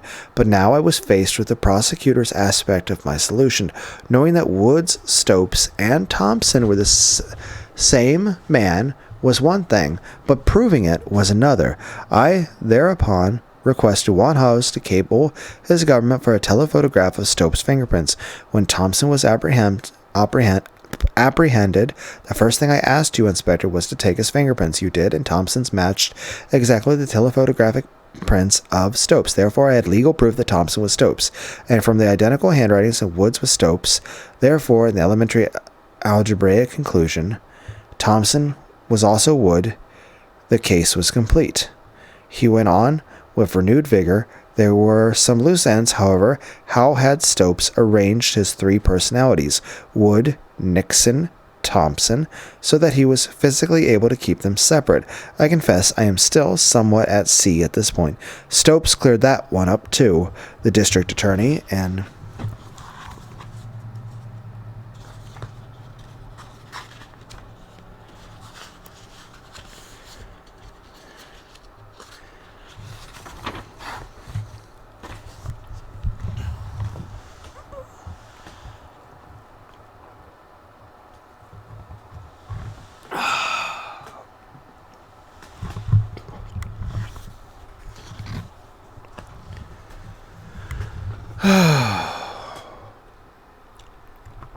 In the first place, it wasn't as hard as it looks. As Wood, he worked from 2:30 to 10:30 p.m., and as Thompson from 12 to 1:40 a.m. on the short railroad shift, a special job. As Wood, he lived in Weehawken for convenience in changing his clothes and disguise before taking up his train duties. As Thompson, he lived in West Haverstraw, the last stop of his run, sleeping there the rest of the night, and returning to Weehawken lodgings as Wood by late morning train. The Nixon personality was flexible, and he used it rarely. As far as the night of the ferry murder was concerned, Stopes selected the particular night because it was his night off as Thompson. As simple as that. Incidentally, this business of disguise wasn't so terribly complicated either. He's bald, as you know. As Woods, he wore a red wig. As Thompson, he was really himself. And the Wood personality, a few touches here and there, but you know yourself how easy it is. With the Nixon get-up, he had more time and could do what he pleased. As I say, he used that personality Nixon only rarely. Did Stopes explain, asked Lane curiously, how he managed to secure the cigar which he planted on Crockett's body to incriminate DeWitt? That guy growled through him, explained everything except how you solve these damn crimes, and I can hardly believe that yet. He said that a short time before Longstreet killed, DeWitt had handed him, as Thompson, the train conductor, a cigar, the way some of these big mucks do. Doesn't mean a thing to him. They just hand him out $1 cigars, too. Stopes kept it fresh. Of course, Bruno added, Stopes wasn't able to explain a good many things. For instance, the cause of the incessant quarrels between Longstreet and DeWitt. I fancy, said Lane, that the proper explanation is simple enough. DeWitt was a reputable enough character with the one weak spot in his moral armor. In his younger days, he was probably dominated by Longstreet and came to regret the conspiracy against Stopes in which he had been coerced. I should say that DeWitt tried persistently to break away from Longstreet in business as well as in social life, and that Longstreet, because of some quirk of sadistic psychology, perhaps because a DeWitt was a reliable source of extra income, refused, holding the old dreary bloody conspiracy over DeWitt's head. I should not be surprised if Longstreet made it a point to threaten a disclosure of the old story to Jean, the apple of her father's eye. In any event, this is undoubtedly the explanation of the two men's bickering, of DeWitt's willingness to finance Longstreet's dissipations, and DeWitt's acceptance of Longstreet's open insults. Rings true, admitted Bruno. As for Crockett, continued Lane, the nuances of Stopes' plot were self-evident. It must have been Crockett who had murdered Stopes' wife, since for Crockett, Stopes reserved the most horrible of the three deaths, although it is true that the crushing of Crockett's features was necessary to Stopes' plan to make the corpse seem his own or Wood's. You remember, said Thune thoughtfully, when the telephoto arrived, the hamlet here, Mr. Lane, that was the first time I heard the name Martin Stopes, and I asked you who the devil the man was. You said that Martin Stopes was responsible for removing Longstreet, Wood, and DeWitt. Or something like that. Now, weren't you misleading me when you included Wood in that statement? How in the hell could Stopes have killed Wood when he was Wood himself? Lane chuckled. My dear Inspector, I did not say Stopes killed Wood. I said he was responsible for removing Wood from the face of the earth, which is literally true. By killing Crockett and dressing him in Woods' clothes, he permanently rid himself in the world of the personality of Wood. The three men sat in silence, ruminating. The fire leaped higher, and Bruno saw that Lane's eyes were pacifically closed. Bruno started at the slapping sound of Thune's great palms against his thigh. By God, exclaimed the inspector. He leaned over and touched Lane's shoulder. Lane opened his eyes. I knew you left something out, Mr. Lane. Yes, sir, there's one thing I still don't understand, and you haven't cleared it up, that hocus-pocus of DeWitt's fingers. You said a while ago, and you never believed the overlapping fingers had anything to do with superstition. Well, what did they mean? Careless of me, murmured Lane. A good point, Inspector, and I am delighted to be reminded of it. A good point indeed, in many ways the most curious element of the entire affair. His clean profile sharpened and his voice grew animated until I deduced that Thompson murdered DeWitt. I had absolutely no personal explanation for the overlapping fingers. Of only one thing was I certain, that DeWitt, remembering my story in the last flashing moment of life, had deliberately left the sign as a clue to his murderer's identity. Therefore, the sign must have had something to do with Thompson, or my nice little logical structure would collapse. And it was not until I had satisfied myself that I had the true meaning of the sign that I had brought myself to arrange Thompson's arrest. He rose the armchair in his characteristic way, quickly, smoothly, with no apparent muscular effort. The two men looked up at him. Before I explain, however, I should like to know if Stopes related exactly what occurred between him and DeWitt before he fired the shot that ended DeWitt's life. Well, said Bruno, his confession made the point clear enough. It seems that he kept his eyes open for the moment the DeWitt party got on the tray. He was looking for an opportunity to remember to catch DeWitt alone. If necessary, he could have had waited a year or a precise situation in which he could murder DeWitt unobserved. But when he saw Collins go back with DeWitt and caught the sight of Collins from the car door ahead slipping off the train, he knew his opportunity had come. Then he walked through the car in which you were sitting and immediately spied DeWitt sitting where we found him. In the dim coach, he went in. DeWitt looked up, saw the conductor, instinctively took out his new ticket book, but in the heat of the moment, Thompson did not notice from which pocket DeWitt produced the book. On fire with the realization that here was the final measure of his revenge, Thompson whipped out his revolver and, before DeWitt's horrified eyes revealed his true identity, Martin Stopes, he gloated, taunted. DeWitt told him that what he was about to do, while DeWitt, Stopes said, seemed fascinated by the nickel ticket punching. The nickel ticket punch swinging from a leather core at Stopes's or Thompson's waist. DeWitt had become white as death. Okay, so it was supposed to be his hand was supposed to be a ticket punch. Whereupon Thompson, an uncontrollable outburst of fury, fire. He must have been thinking with lightning rapidity and left the sign at the moment. The spasm of rage passed as quickly as it had come, as he realized, and DeWitt's head slumped forward. That DeWitt still held the ticket book unpunched in his right hand. He immediately decided that he could not take the book away, yet he did not want to leave it in DeWitt's hand, so he searched DeWitt's pockets and put a new book there in the breast pocket. With the old Stopes claims that he did not notice at all that DeWitt had twisted his fingers. He was very much surprised when it was discovered later after the murder, and to this moment he is as much at a loss as we were to explain it. Anyway, at Bogota, he opened the door to the dim car, jumped out and closed the door again, ran forward along the station, boarded a coach ahead, the revolver he had planned to throw away into the stream, just as you explained, and for the same reasons. Thank you, and Lane said gravely. His tall figure was etched into the black against the mottled, ruddy background of the fire. Then we returned to the fascinating problem of the sign. Thompson and the fingers and Thompson. What connection? I asked myself. It was not until I recalled the most insignificant fact that I suddenly saw a blinding flash of light, the only possible answer to the pestiferous problem. Lane went on quietly. Aside from the evil eye interpretation, which made no sense at all, what else could twisted fingers mean, above all in relation to Thompson? I discarded my hitherto blundering method of thought in this connection and took another tack entirely. What was the physical significance of the twisted fingers? That is, did the fingers, by their oppositions, approximate a specific geometric symbol? A moment's thought revealed an interesting discovery. The geometric symbol approximated most closely by the crossed fingers was undoubtedly an X. He paused a moment, and look of comprehension spread over his guest's face. Thum crossed his fingers and nodded emphatically.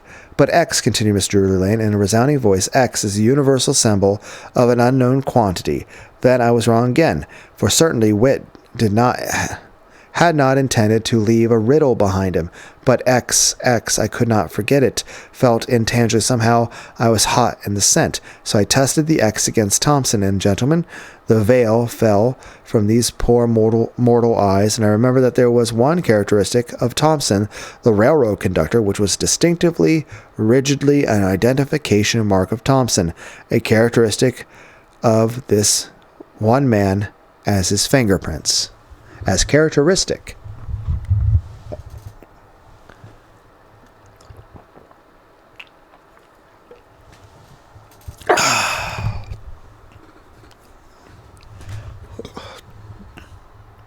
Bruno and Thum regarded each other blankly. The district attorney corrugated his brow fiercely. Inspector Thum's fingers crossed and uncrossed with desperation. He shook his head. "I give up," he said in deep disgust. "I guess I'm just dumb. What was it, Mr. Lane?" For a reply, Lane explored his wallet once more. This time, in extracting a long piece of printed paper, he looked at it affectionately, then strode before the fire and placed the paper in Bruno's hand. The two men's heads thumped together as they bent over the slip. Merely one of the duplex cash tickets, which one of the conductors does the X and one of them does the passed over the hands of the conductor, Edward Thompson. "Gentlemen," said Mr. Durling, "at the time when you, my dear inspectors, paid our fares just before his arrest, and while Lane turned his back to stride to his fire, breathing in the woody perfume of the curling smoke, Thum and Bruno stared at the final exhibit." We never did mention what happened to the daughter of Stopes. I'm pretty sure that was actually the daughter that DeWitt was raising, right? Are we not going to clarify that ever? Is that never going to be mentioned? At the two spots on the paper by the side of the printed words, Weehawken and lower down West Englewood, were the clean, sharp perforations of conductor Edward Thompson's cross-mark punch. An X. The end.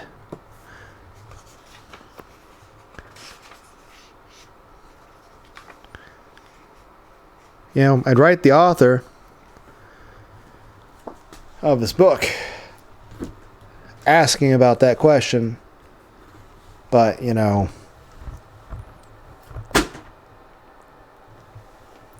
an old book.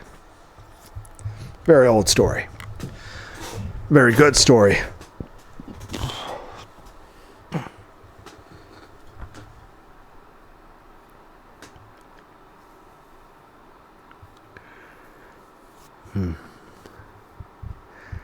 So we've taken a little bit of break from Umineko to read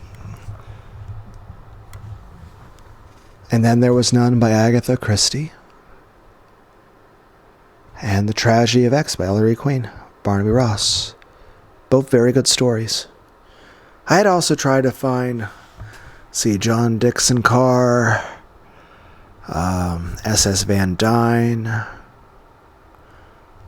Ronald Knox. Because after all, both Beatrice, the character in Umineko, their greatest hobby is reading detective stories, and much of the story of Umineko is inspired by these kinds of detective stories. So I felt reading these was in line with Umineko itself. Now, that being said, we will be continuing one more novel, a story by Caroline Leavitt. I need to move this so I can read. Caroline Cleveland. When Cicadas Cry, which apparently came out like 2017, which I don't think this person even knows Higurashi or Umineko exist. But it's also a similar genre story. So, we'll read that one next. We'll return to Umineko, but at some point in the middle of Umineko, or at least what we have left of it, we will be playing Union Rhythm Psychosis. Though I intend to, as long as my computer can still handle it, since it is starting to struggle more and more as time goes on. After all, I even have an external fan plugged into the computer because the internal fans in the laptop no longer function.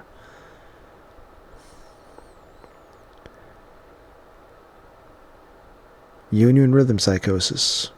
Plan to fully play that game as much as I can. And of course, Umineko. After that, maybe we'll return to reading more of that Starfinder book.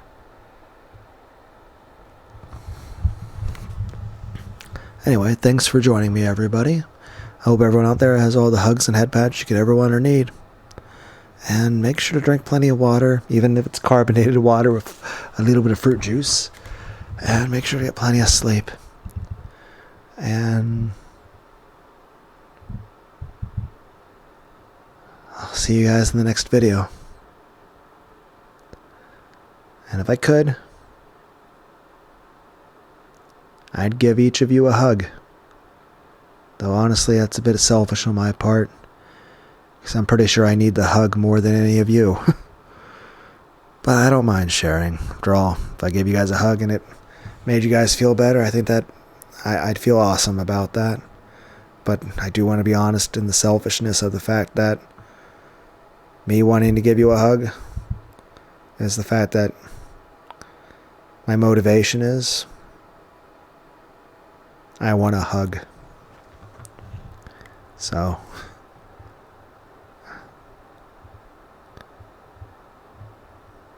yeah. Anyway, later guys. Bye.